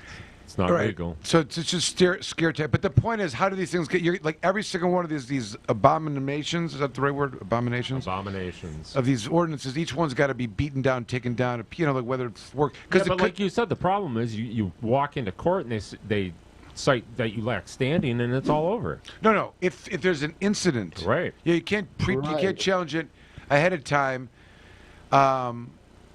That's why there are no incidents, and that was kind of the point I was alluding to. Right. Although the admission that they're now inherently examining your records and coming forth with it is invasion of your privacy. Well, I'll tell you, there's an interesting issue about this. The DTE is not. You don't have a right. Their bills are not, and who they interact with is not your privacy. Like there's no right of you to your bills. Oh, I'm certain there's some language in there that tells me what my rights are. And it does not go in your favor of privacy. No, but there's also Mm-hmm. limited ways in which that material can be obtained. I can tell you that law enforcement, for many, they still do it. They will get a subpoena. Mm-hmm. Law enforcement will get a subpoena, send it to the DT, and get it back the records and say, yeah, but at least it's that, and it's not the power company's agents you know why? proactively forwarding the information to law enforcement. Like, oh, this one's out of whack. Listen to this. Listen to this. In the state of Michigan, not DEA agents to do have the subpoena power. There is no law enforcement officer that has the subpoena power. Mm-hmm. It's judges, clerks, and lawyers. So when a DT gets a subpoena from, give us the electric bills, that's illegal. Happens all the time, but the cat's out of the bag. It's too late. So and it's not, and it's a statutory violation, and it doesn't result in, the exclusionary rule applying and suppression of evidence because it's a statutory, not a constitutional violation.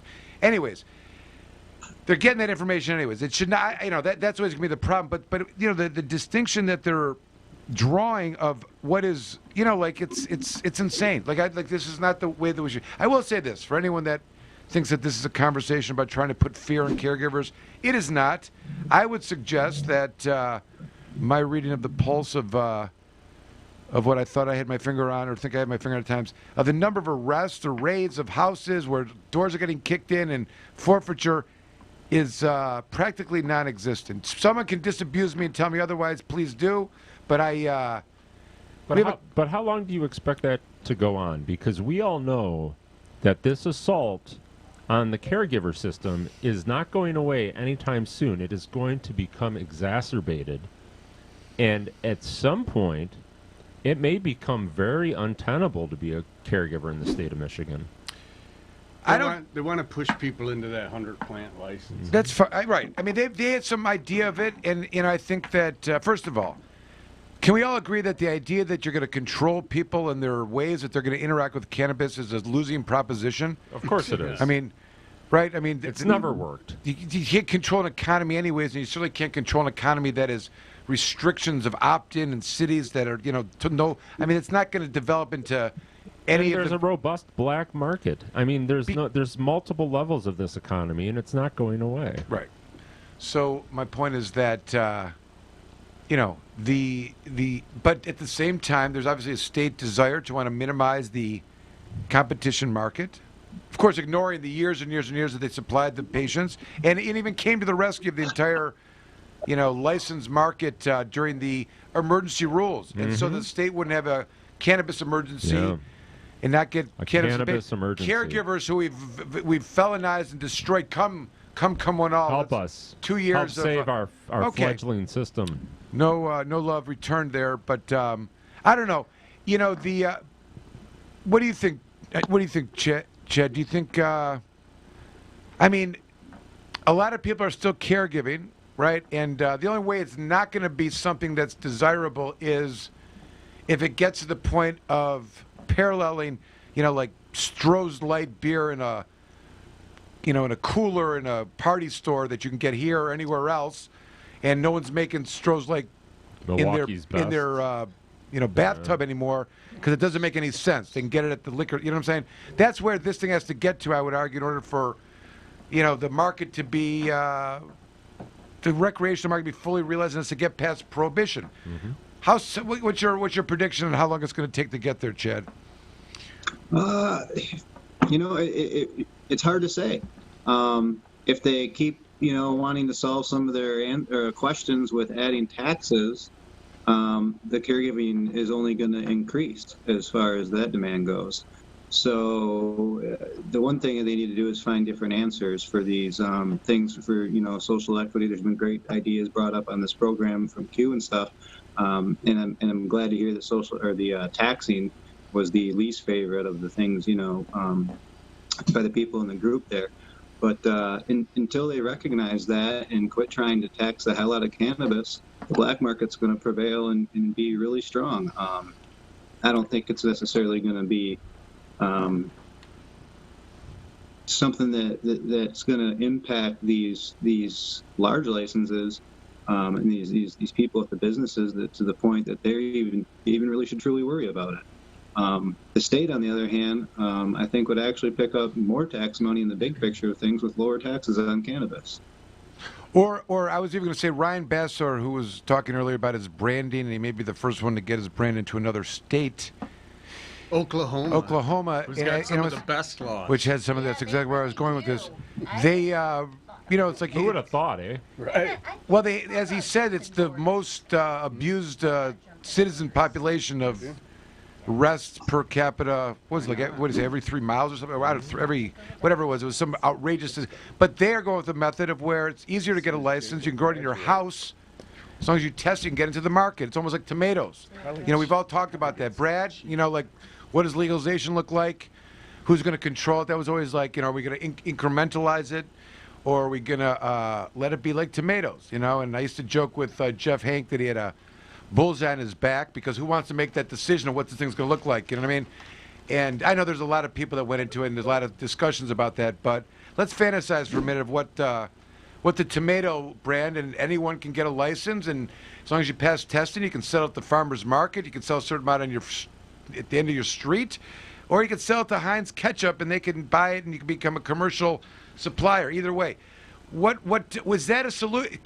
I'm talking about this could be the other solution. Really, you know what I'm saying? If they pulled back on these regulations, as Brad's going to make the case for Q why this is a solution to equalize the marketplace, really for all, and minimize this ridiculous capitalization to get involved in the game, and why it's good for cannabis and good for Michigan.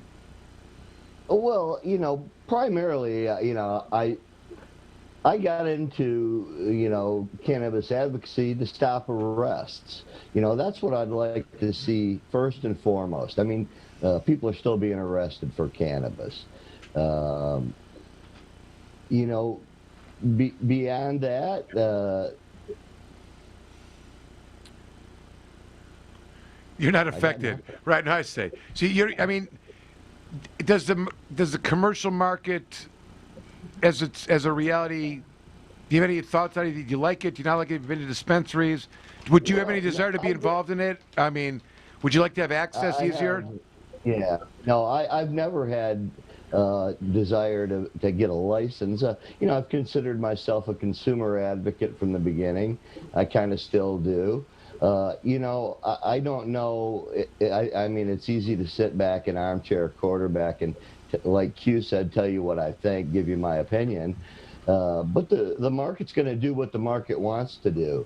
I mean, as long as there's a demand for cannabis, people will find a way to get it, whether it's through a legal dispensary or, their brother or the guy down the street. People are always going to want the cannabis, and they're always going to find a way to get it. So, I would be happy, and another angle that I kind of would promote would be, let's take the money out of weed, and that would, I think goes to what you're trying to describe, Michael. It would also go towards social justice or social equity anyways. And that would be, if weed is the same price as cigarettes, there's no incentive for people to steal it, really. I mean, there might be, but, when we take the money out of it, though, we take all the other things that a lot of people don't like about weed out of it. We take the crime factor, we take the problem factor, we take the growing at home factor. I mean, everything. Now, certainly that won't be a lucrative proposition for the business community, but I'm sure that they're going to find ways to stay in business. And the guy at home can't make carts, so there's always going to be a call for some commercial products. There's always going to be places where commercial stores will be in vogue, because I think the tourism industry will be an attractive draw for some of these dispensaries down the road. But again, this is an evolutionary process. What we're seeing today is not what we're going to see in 2 years or 5 years. So, I just say let it evolve. Let's take the money out of the cannabis, and whatever people do along the way is great. I see a lot of good stuff. I see a lot of innovative business people, and there are a lot of business opportunities. So, there's no sense in interrupting all that. Let it just take its natural course. I agree with that, but I would criticize our current existing government that the administration is, by virtue of the administrative rules and their agency, they are attempting to control the economy of cannabis, and there's a lot of control on it. It's not free-flowing. It's not based on a competitive supply and demand process. As you guys said, and I agree, every time a city opts out of recreational cannabis, it doesn't mean the local community is not going to get their cannabis. They're going to get their cannabis. It's just missed dollars for that city in the processing. So that's my point. I mean, I say, I think conceptually, when you legalize cannabis, in tax and regulate it like alcohol, I mean, you're going from prohibition to a functioning way that it's available at a low price, and it's at that level, and because it's like that, available in low price, it doesn't make sense for there to be caregivers, I would say, or it doesn't make sense to do it in your basement. That doesn't, and cannabis is unique, and I think it's, you're always going to have. If you want to, you should be able to. Exactly. Right, but the question is. But you won't want to if it costs the same as a pack of cigarettes, just like. Okay, I'm fine with that, but I'm saying I'm not even having an opinion. I'm saying if the state's goal is to get here and really do this and tax and regulate like alcohol and make it available, those things, I'm saying and when they went with alcohol prohibition to legal federally and then went to the states, there's probably a lot of brands that got killed, families that were fighting. There was one, there was Budweiser and a Stroh's or whatever. A lot of others that just never made it. They died out probably in the 50s, and then so here we are with whatever groups are left now, and they're dominating the market. I mean, it's probably the path that we're on, right? And I think, obviously, I think the federal government's position on things make this even more complicated to getting to that end vision. But Chad Morrow, what do you think? I mean, you got any comments on the tomato side of things? Do you like the chaos that we're living in from the the uncertainty?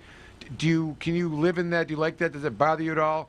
Or I mean, the chaos. I mean, the chaos is everywhere. I mean, everywhere you look, regardless if it's cannabis or anything else, in the current state of affairs, it seems like in America. But I mean, just look what's going on in the stock market lately, right? But with that said, I mean, coming from someone again who had a dispensary in the gray area at times, I had one way up in northern Michigan, actually, just 45 miles from where Brad's at. A lot of the cannabis that we sourced came from these exact kind of farmers market type places that were located downstate, and the whole environment of those places was completely different than what it is like going into a dispensary, regardless if it was a current dispensary that's jazzy and fancy and got $1 million into it, or something like what we had up in Gaylord. Yeah. You'd go in there, depending on which one it was, but I mean, there would be a lot of times booths set up, and you'd walk around and you could take dabs with these people. You could, try out some flower with these people, develop really one-on-one personal relationships and friendships with a lot of these people. I mean, I haven't had a dispensary in several years now, yet I still talk to a lot of the people and have friendships and communicate with a lot of the people that I met back then at a lot of these places. If the ability for one of these places to open up, for instance, a lounge, that maybe can somehow, if there is some changes to allow, them to rent out booths and bring that old atmosphere back, as well as bringing in some tax revenue for the local communities in the state, I think it would really thrive. Yeah. Mm-hmm. And to add to the chaos, Michael, we can also add in that the MRA is thinking about merging the MMFLA with MERTMA, and they've done 8 drafts. Good thing that the MRA can't do that. Right. But too bad, despite that, they're going to do it anyways. They're promoting it and By they're encouraging the executive order. legislature to do it. And wasn't that why we did this big study that Q was part of? They were looking at potential changes for this legislative. Yeah. Totally different. Totally different. Yeah, the merging of the acts was totally outside the scope of our work group. Okay. Yeah, I think the problem is that the MRA is itself in chaos and confusion, having to work with 2 different licensing statutes, so they want those merged. Yeah, but hold on. Anyway, it's just going to add to the chaos. I'm not saying it's going to happen. It hasn't happened. It's still in the works, but it's in the possibilities for the future. I want a pony, Ellen, and that doesn't happen. There's a way to. The idea that the legislature is going to fix anything ever with the act is suspect to me. I don't know that they've been advocating for ever. Only when they are forced to adopt and sign into law by the people saying we've changed the law does this come onto the radar. They had a chance to pass the law, and our current leadership on this particular issue, we were expected to support the recreational law as it is and give interpretations that were intended as the law was intended to not arrest, not criminalize, and that law should supersede all other laws. The idea that the suggestion from that administration leadership is that the legislature can fix it is problematic, I think, across the board. Every time they've tried to fix it, they've made it worse. Yes. Yeah, there's probably not enough support from one chamber or the other to get that 3/4 supermajority they would need to do any amendment in the foreseeable future. Correct me if I'm wrong. I think that's kind of what you were saying, isn't it, Michael? Yeah, I think that, I was saying that the only reason this conversation is taking place is because those that we thought that were going to be very supportive and promised that they were maybe going to vote for and read the recreational law have changed their thoughts as leading law enforcement agents and suggested that there's a legislative fix and that there's something wrong with the MERTMA. And speaking, like they're, poorly written. poorly written and things like that. And you know, I'm the people's lawyer, but now I'm the state's lawyer kind of Ambiguous. stuff. But anyways, I don't want to. So there's, you know, we know that that's not a solution, right? I don't think anyone wants to go. And besides, the idea that this is all being made into sausage between the MMA and the, you know, MRTMA, which require 3/4 of vote to the MMFLA, which Hopefully would be it comes out 50. like a spicy and dooley. It's you know, and they've tried, you know, they've been badly mistaken in whatever attempts they've made to try to amend since MRTMA came out and other add-ons that they've added. The definition of marijuana is like 19 different definitions in Michigan right now. You know what I mean? There's like, and none of that really matters because I think it's all really about legal THC and illegal THC. You know, which is a phenomena that they're not even, you know, that they can't even deal with. And well, the DEA just did something with the CBD regulations, and I'm guessing it has to do with the now legal hemp-derived THC Delta 9. I'm sure the DEA is just beside themselves with that, and that's prompted. They pulled back something with the CBD or hemp, and I don't know exactly what it was, but. Well, I just say this, and we all know people like this as part of the social injustice that's taken place, people that have been in the situation where they're on probation and they're getting tested for, urine tested for marijuana, quote unquote, whatever that means. Metabolite. And what will come up in their urine will be a metabolite, carboxy THC, not the Delta 9, because it's gone through your liver and your urine, it's disposing of it, whatever. So they use this metabolite to make the leap that you're using marijuana. And you say, well, first of all, Judge, that chemical was deemed to be not a controlled substance. It's not illegal to have. Okay, counsel. Well, how did it get in your system then if your client wasn't smoking cannabis or marijuana?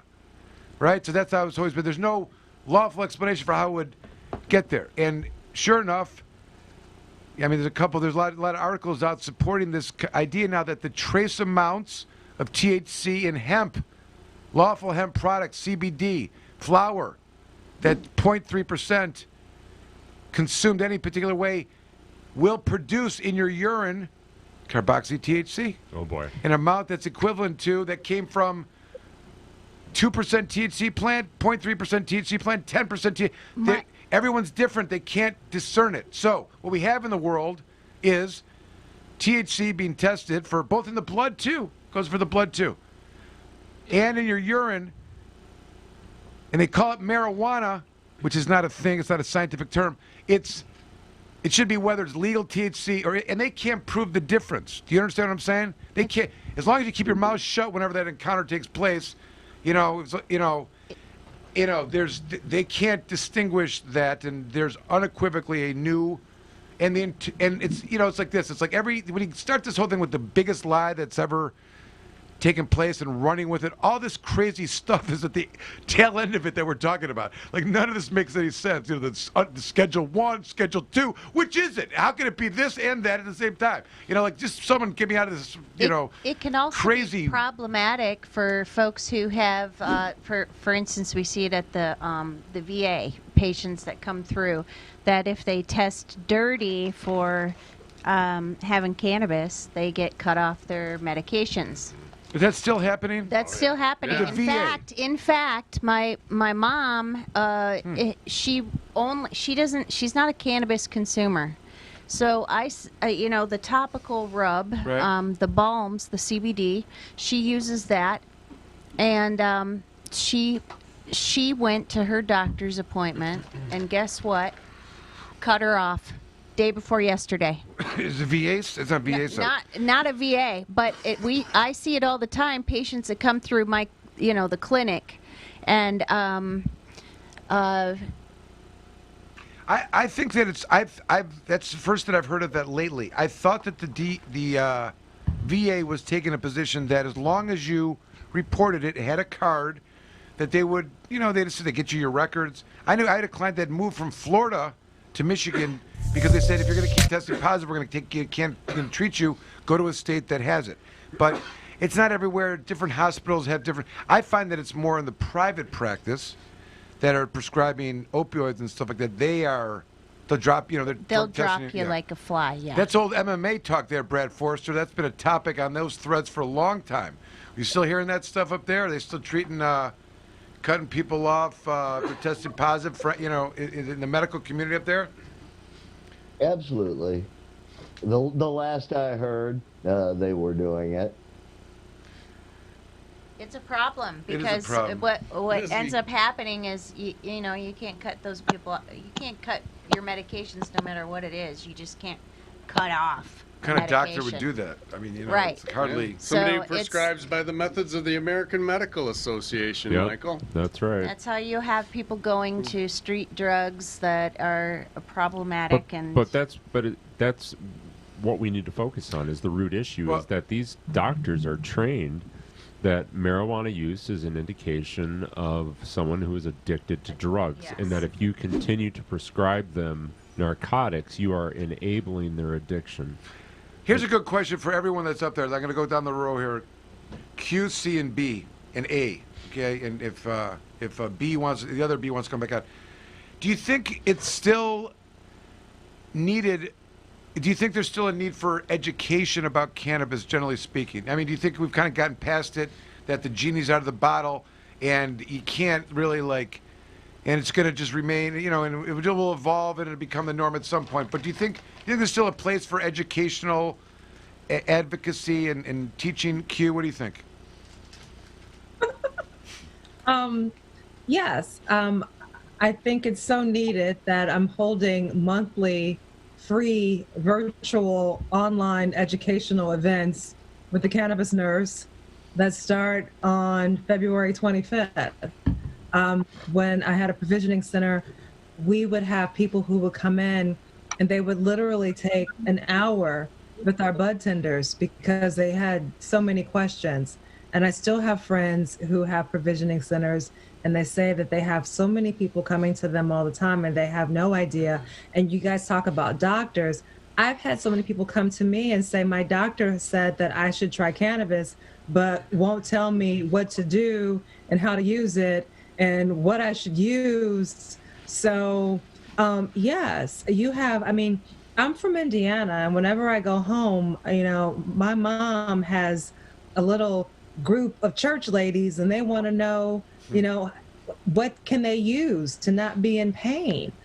So no, education is definitely needed. So people want to know, cultureclub.com. So that's QULTURE club.com. So Awesome. yes, education is absolutely needed. Absolutely. And that's part of the reason why we wanted more doctors to be required to take continuing education, because they are the ones who need to learn more than anybody. But I think there's something with the AMA that prohibits them from talking to their patients about it. No. What it is this. The ultimate legal ruling, there was a point in time in the case that comes to me in a second, there was a point in time where the DEA tried to enjoin medical marijuana patients in California from writing certifications, and they were using their DEA license to write prescriptions as a basis. Like if you're doing that, it's Schedule 1, therefore we're going to take your DEA license. And the ruling of this case set the tone for the interactions between the doctors and the cannabis. And all the ordinances, all the laws, all the state initiatives were kind of premised on this, that the doctor is not prescribing it. They're making a recommendation. And a recommendation is, I'm saying, here's a document that says, I'm recommending that you use it. I'm not going to take, it may be illegal. And the premise of the holding was, we are going to live in a society where a doctor in the setting of a private office can make medical recommendations, albeit maybe legal, to the patient in their best interest, and should not be prohibited from exercising that right. They're not going to take them out and get it for them. They're not going to, engage in that particular process. And therein lies the problem. And it goes back to the crazy shit associated with the scheduling one. Do you see what I'm saying? And I remember there's certain, like a doctor wants, I don't know that the information's there yet, the focus is there yet, but they want to know about dosing. They want to know in the treatments. And by this irrational way that it's not allowed to be enacted with by the physicians or scientists because it's Schedule 1 has set back the entire, horrible. Chad Morrow, what do you say? I want to know if you think there's room for a lot more of educating. Do you think people are over the medical and kind of, and in terms of recreational, is it still being seen as, stereotype stoner, or do you think we've moved past that? Devil's lettuce, or do you think we've moved past that? There was just a post on Facebook the other day over the Freddie being on Jimmy and how we're trying to get over the stigma, this, that, and the other. And I think, personally, like I said there in my post referencing that was, if you're really that worried what other people are thinking about you, you need to ask yourself some questions. I don't really think the stigma is necessarily the issue anymore. But when it comes to education, I think that's big. And I say that because, when I had a dispensary, that's what I spent a lot of my time doing, was talking to patients off to the side in my office about what could help them for their particular medical ailment, because their doctors couldn't. Fast forwarding right now, I have a CBD shop, and I happen to be located 3 buildings down in a strip mall from a veterinarian. And just recently there was a change, to where veterinarians can now start speaking with people about CBD, cannabis, and all this stuff with their pets.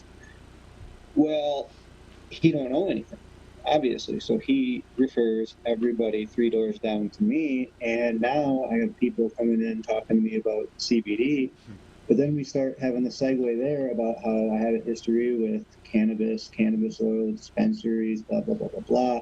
I bring my dog to work every day. My dog has a tumor I found out about 8-9 months ago. Nothing they can do. He's too old. He's 15. So what I did is I put him on THC oil. I remember you cured that. And he's doing great now. So not only do I get to talk to him about it, but I get to point right down and say, hey, this is Tanner. He's 15. He's got bad hips and a tumor. And can you tell? Absolutely not. And before I put him on the THC oil, he spent his entire waking days for about 4 days, crying, limping, whining, and licking his rear end. So the change is there. He's getting more time out of his life. He's an example. So the veterinarian even down the road is even, really sold on it because of that firsthand example. Because, again, no education prior to that. But just to back that up, I don't just think it's going to be on medical and stuff like that. I think we really need to go all the way from the average, consumer all the way up to our legislators, because I think they've really got to learn a lot themselves still. Yeah, a lot of people still got to learn. So let me go to Brad Forrester. Before I ask him his opinion here, let me just set a little setting here for you. You have to understand in 2007, 2006, 2008-ish. 2005. There was only Michigan Normal, and I'm not knocking it. They were the organization. They're the ones that were pushing the legalization, and their intentions were clearly, and for all the right reasons.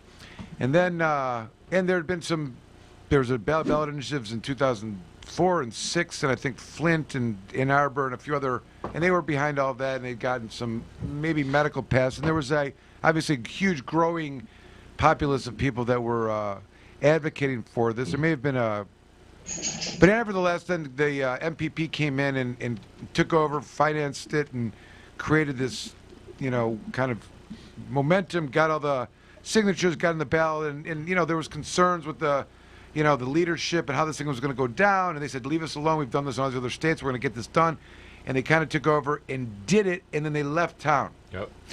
And there was absolutely no platform at all that existed for medical marijuana. You had a platform of legalization with the national organization Normal, and 2 cats from, I don't know where they fucking came from. One was Greg Francisco, the other was Brad Forrester, came up with the idea of creating a internet website that would have forums where all the information that would be needed could be found. And they, with the kindness in their heart and empathy in their words, created this statewide organization with grandiose, altruistic ideas, but essentially with the premise of it being educational. And this thing called Compassion Clubs came out, which was Chad Moore. I'm thinking like the farmers market or the provision, the pre-licensed provision centers. they were like, they're like the evolution of what these original compassion clubs were. And the compassion clubs were, I would say, publicly educating and privately interacting. There was no public discussion if it of hadn't been for those compassion clubs, we would have never have been able to get the amount of material we needed for Ryan's medicine back in the day. And it was just such a blessing to have them around. And because there was no one knew where to go to begin. There was there was a lot being figured out. I can't tell you and I have these fond memories of while all that was going. I'm just saying the foreshadowing of this by these two men I'm speaking of was brilliant, I thought, and served a tremendous purpose.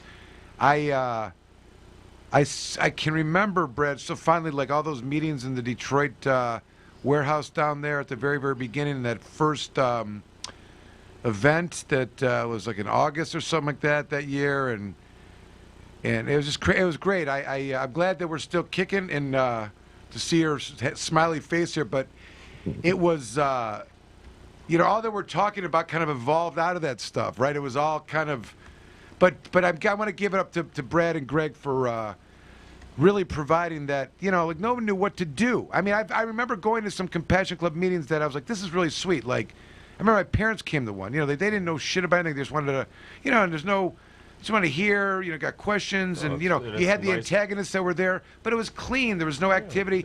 But you'd meet a caregiver. You bring them over to your house. They teach you how to grow a little bit. You kick you blah blah blah. This or kind of stuff. Or just go out in the parking lot. Yeah, I know. But listen, it was impossible to contain that, right? Ultimately, it's going to capitalism. You can't ask people not to make money and be committed to helping others. All the time. I mean, it's very. There was nothing wrong with that, and I think it was a great example of a truly free market in action. But I'm go ahead, Brad. We helped define, what the market was going to be, because not only did people not know, legislators didn't know, the cops didn't, nobody knew.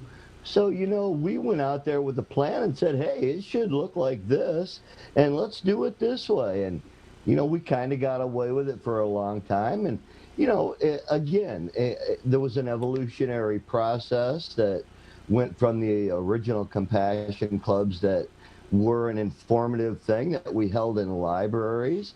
But, when I would go and speak at these things, I told people, I said, you need to have about 100 caregivers out in the parking lot taking care of the patients that come here looking for help.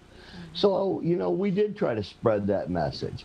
And we also told them to be careful, do it one-on-one, don't expose yourself to too much. But we helped define what the rules were, and I think that was important. And by going around and doing what we did, we ignited,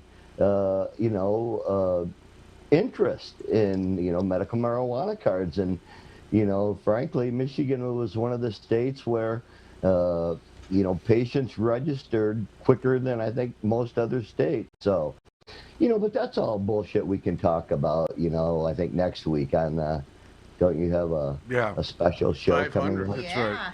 500. But I 500. Mm-hmm. Yeah, I mean, so Brad, I just, first I want to give you props because it was a great experience for me. I enjoyed that I was even involved with it. I learned a tremendous amount.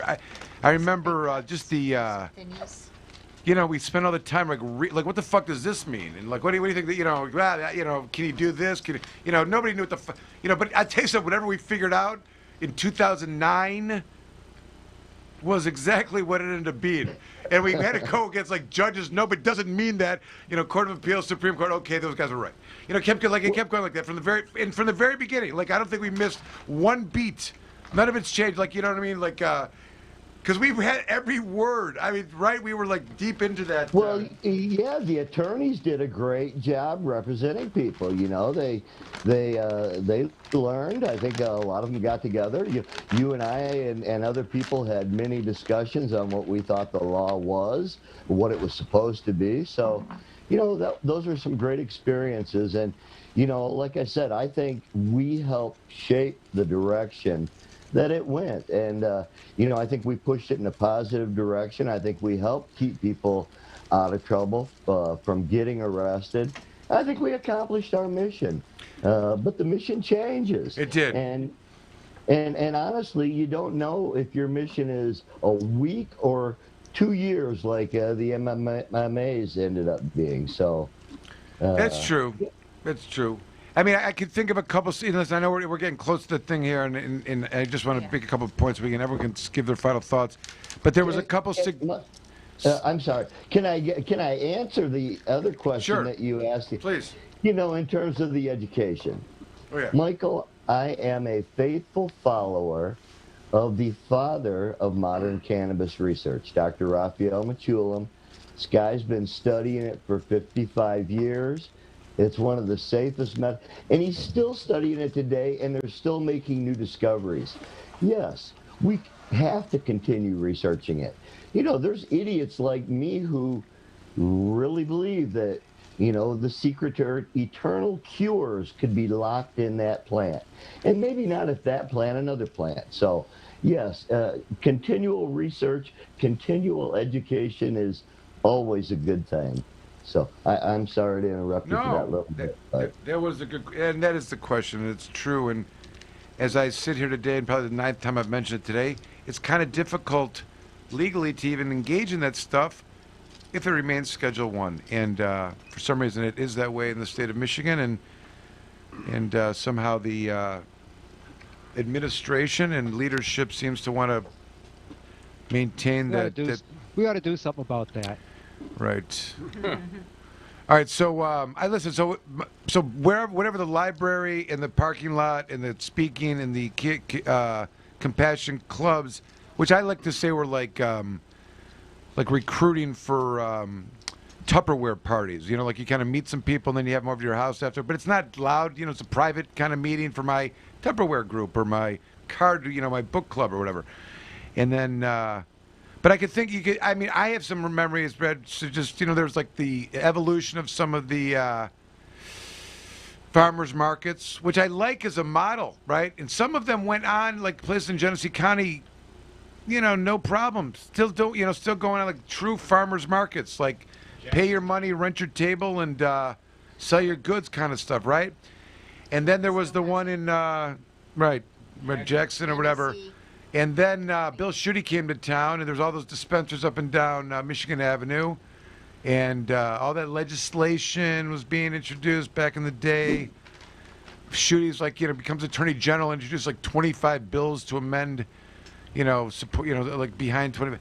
It was pretty wild. But, and it's, what's crazy about it to me is that just the MMFLA is so overly regulated. There's so many ridiculous aspects of it that literally make no sense and almost exist solely so you can get hung up on it. You know what I mean? Like unnecessary.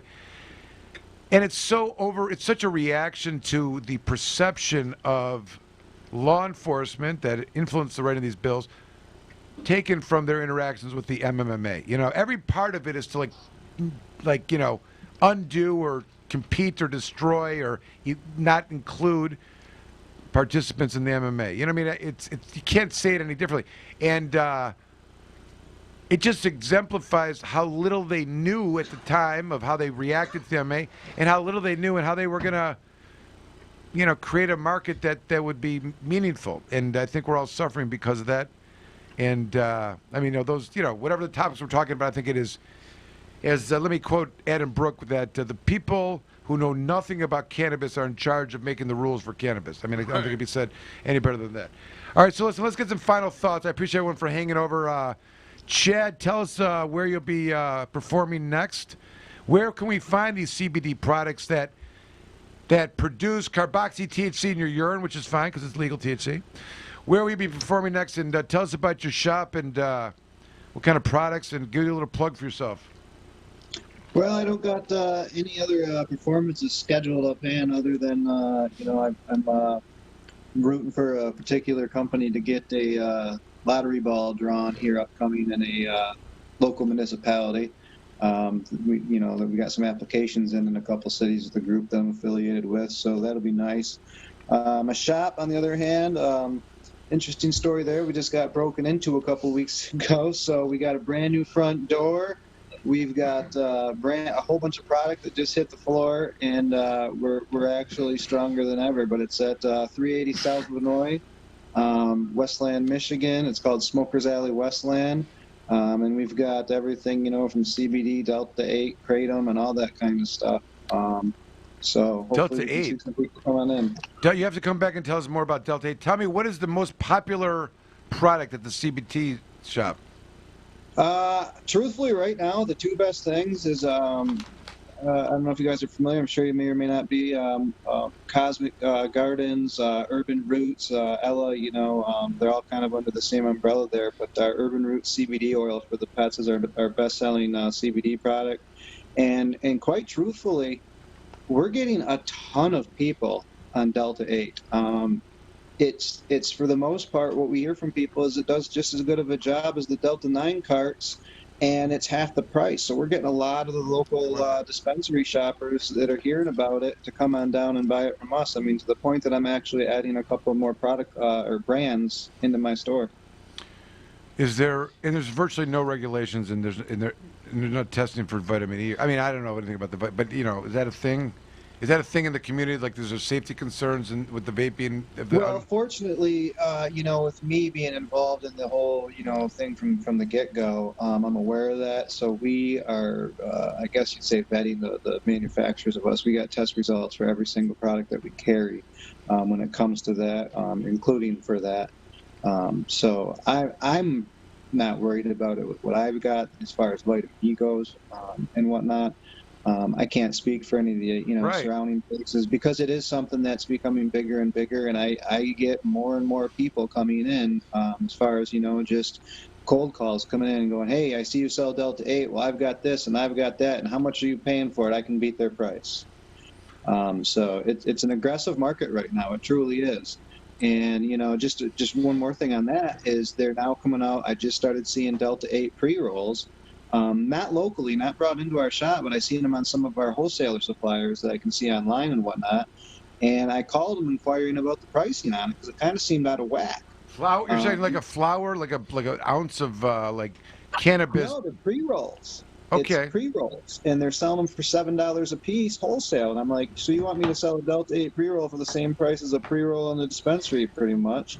And they said, well, we're not really marketing these to these states that have marijuana laws. We're marketing these to the states that don't have the marijuana laws. And I can see that sounding like But it's cannabis flour in a pre-rolled. That's Delta 8.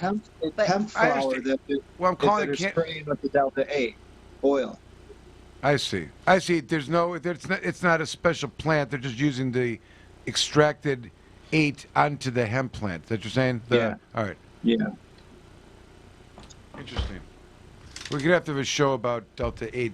Brad, any final thoughts? Where are you performing next? And when can you come on next so we can finish this shit up? Because we got a lot more to talk about, obviously. Just Next kidding. Thursday, he'll be on. Yeah, again, I just want to say thanks, Michael, for having me on the show. And Jim, is that you in the back? It is. Jim? It was great seeing you, Brad. You too, Jim. And, Chad, good to see you. Alan, always good. Ryan. I think there's some other people there in the studio I don't know. But, yeah, I appreciate the opportunity. And I guess I'll just leave you with a couple thoughts. I know that Q was eager for some social justice changes. And I'm not opposing anything, that they're asking for. I think they're probably right on most of the stuff. My concerns lie when, some of those changes have to be made to the legislature. And honestly, I have no faith in those people when they open up that book, It's too tempting. And I think to get those changes through that they want, the Republicans would want something very draconian in return. I'm just concerned with that. I won't say that it, isn't something that should happen, but there are concerns if something like that goes down. Now, on the other hand, on the bright side of the political spectrum, we do have a United States Congress that for the first time in the history of the United States might actually make a respectable move on rescheduling cannabis, decriminalizing it, tossing it to the states, whatever in the hell you want to do or whatever you want to call it. I think that there's a probably maybe better than 50-50 chance that we're going to see some federal action in the next year or two. So, hey, you know, it's a good time to be alive if you're a cannabis consumer advocate, really. Well, yeah, if I could just pick up on what you were just saying, Brad, and add to that, what you were talking about was the Moores Act, which did pass the House of Representatives in the last Congress.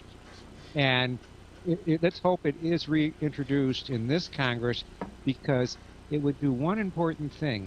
It would deschedule cannabis. It would take cannabis off Schedule 1. And if you do that, everything else falls apart. That's all you got to do. And then the banking problems disappear, the tax problems disappear, everything else. So that's what we need to have happen, is get that Moores Act or the equivalent with the equivalent language through Congress, and then Biden will sign it. Yeah, and I think we're likely to see equivalent language. I don't think we're likely to see the return of the Moores Act. You know, from the sounds, you know, that we hear coming out of Schumer, you know, they're looking for something that's a little more comprehensive. I think that's what Pelosi has indicated as well. That's certainly what I'd like to see. You know, let's end this debate once and for all. The country's got too many other issues that are of far more importance that we should be dedicating our time and resources to. So. It's sometimes the argument I've heard of why they don't take it up. Like, why are we debating cannabis? We got all these other problems we got to deal with. Come on, be real. We got deaths and that, and the economy. I know, but I agree with you. But now you hear it from the other side. You know, I'd like to, you know, not that it matters, and he's telling me we got to wrap it up, so everyone get ready for the last final thoughts. But I have concerns about any government taking action here. Like, I don't give any better faith to anybody for any of this stuff. I don't know that they have the skill set to really do it right. I could see it being kind of like a deformed, you know, like some kind of, you know, evolution out of this that ends up being like Schedule 2 or Schedule 3.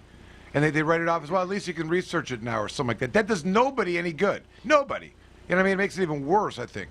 So they either got to go big or go home, or make something like states' rights, you know, and you can, you know what I mean? Something like where the feds are not involved with. And I also think that if they undo it with the banking, like Alan suggests, if they don't go far enough, even if they do go far enough, let's say they remove it completely, it's going to change the dynamics of the entire business climate. Some people may like that, some people won't. But once you open up the ability for banking and traditional commercial lending and a stock market that, you know, that whole, you know, it could turn into all that. Now, I don't know that that's good or bad, but I think it eliminates the concept of the mon pa and the evolution of some, you know, potentially, you know, jobs and whatnot. But what do you think, Brad? Yeah, I think there's some very effective voices in Washington, D.C. right now. Normal's got a couple people there, MPP, NCIA. I mean, there's a legion of organizations now that are, you know, their messaging is getting better. And, you know, now they've got receptive ears in every decision-making chamber. So, hey, I've got high hopes. If it all falls apart, I won't be surprised. We have a friend, Howard Woolridge, you know, retired police officer who's famous for wearing his shirt that cops say legalize cocaine and heroin. You know, he's got. And he rides a horse. And he rides a horse. Yeah, so yes, I hear the same things. He's semi-optimistic, I think. But Alan, final thoughts from you, since you've got the best sweatshirt on of the crew. Well, I think it's great now that Oregon has legal cocaine. Are they going to... Are straws legal there now? Oh, yeah. Are straws legal there? That's funny. They let him. Meanwhile, Alan is reporting from Oregon right now. He has been out there for about 2 weeks, and he's been awake the whole time. Right.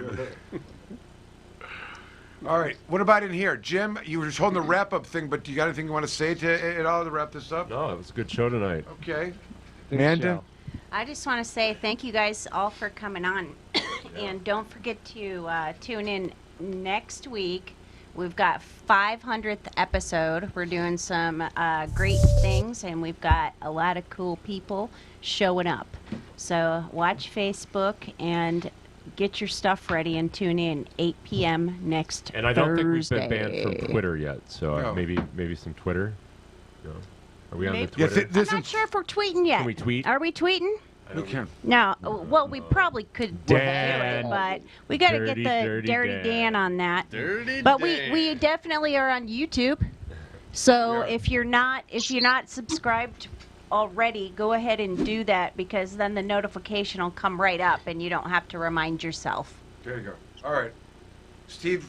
Oh, yeah, by the way, does everybody know that, look who's here? Dewey's Dewey here. made it. Dewey. Get her. Everybody needs a Dewey. Yes, here we go. My buddy Dewey. I can't get past your I know. We're all. Hey, Dewey. There we go. We'll get you here. It's too much clutter. Hey, Dewey. Yeah. Huey, Dewey, and Louie. Stand up, Dewey, and get in He's there. fine. He's good. Leave him alone. He's relaxing. I was in. There's an old saying that goes something like, everybody needs a Dewey. Yeah. But that is the old saying. Yeah. All right, so he's glad he's here. All right, so that's it. I think we're going to call it right there. Thank you everyone for listening. It was really difficult for me because I felt like I had two friends over, and I played better with one or the other. But I appreciate you guys hanging in and putting up with me. And everyone have a good night. Be safe, and we will see you next week for the number 500. Boom. 500. Hey, if you're good, I might sing a song. The Planet Green Trees Show. Join the Michigan Medical Marijuana Association today. MichiganMedicalMarijuana.org. The MMMA is focused on the well-being and safety of medical marijuana patients. The MMMA site provides the most comprehensive and up-to-date news on legal issues, politics, research, cultivation, as well as the various strange products and methods of cannabis use. Come join the discussion with the most knowledgeable and passionate advocates in Michigan today. MichiganMedicalMarijuana.org.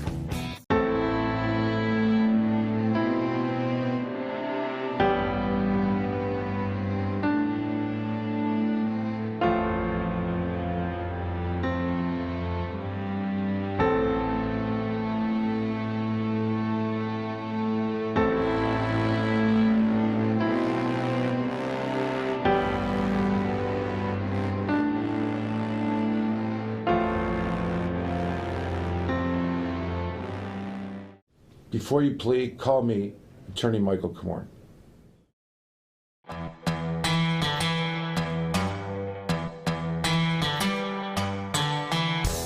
An important and historical farm crop in American agriculture has returned after having been classified as a controlled substance and illegal. On December 20th, 2018, the President signed the Farm Bill, also known as the Agriculture Improvement Act of 2018, into law. The signing of the act was great news for the hemp industry, which amended the definition of marijuana in the Federal Controlled Substances Act. Hemp is now defined as the plant, Cannabis sativa L, and any part of the plant, growing or not, with less than 0.3% THC concentration on a dry basis. The plant itself is no longer a controlled substance. Hemp is one of the most versatile plants on earth. From clothing, fiber, paper, building materials, hempcrete, biofuels, CBD, and medical uses, it has been a part of America's industry for over 200 years. Even the United States Constitution was drafted on hemp paper. The time is now. If you're thinking of getting in the farming or processing of hemp, contact our global experts, legal, and consultation teams to make sure that you're on the right road when you venture into the new hemp industrial revolution.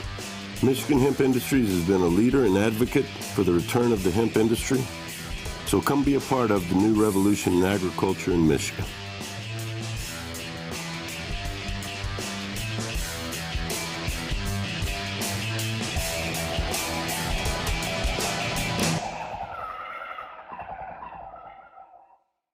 It's time for Planet Green.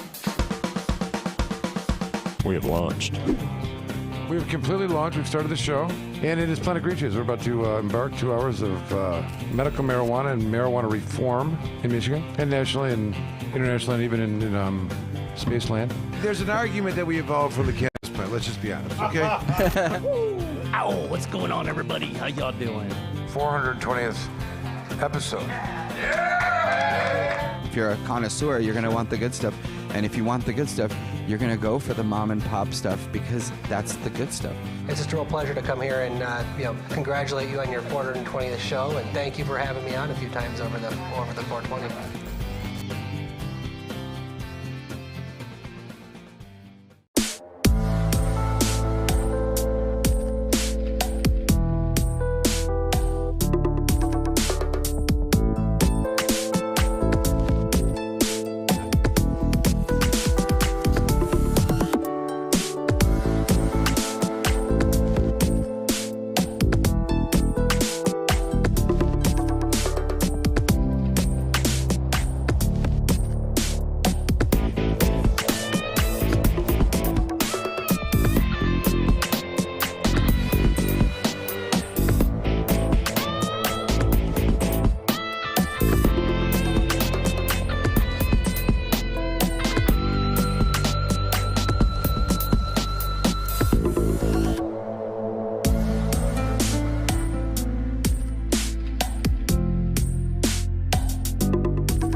Dr. Bud Green here. Welcome to our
Camoran Law. Michael Camoran is one of the top attorneys in Michigan that has experience and dedication in criminal defense law. Camoran Law can take your case from arrest all the way from trial, appeals, and even to the Supreme Court. The team at Camoran Law has the compassion and the experience you can look to for help in your time of need. Camoran Law has over 25 years experience in criminal defense. We have accomplished numerous legislative changes through community involvement and lobbying. Our award-winning law firm has a reputation like no other for keeping overreaching government accountable and in check. We have built Camoran Law for people who need lawyers to stand up to the system, fight back and win. Once we become your lawyer, you become a part of our family. Don't settle for less, just ask our clients. Camoran Law, the best damn criminal defense lawyers, period.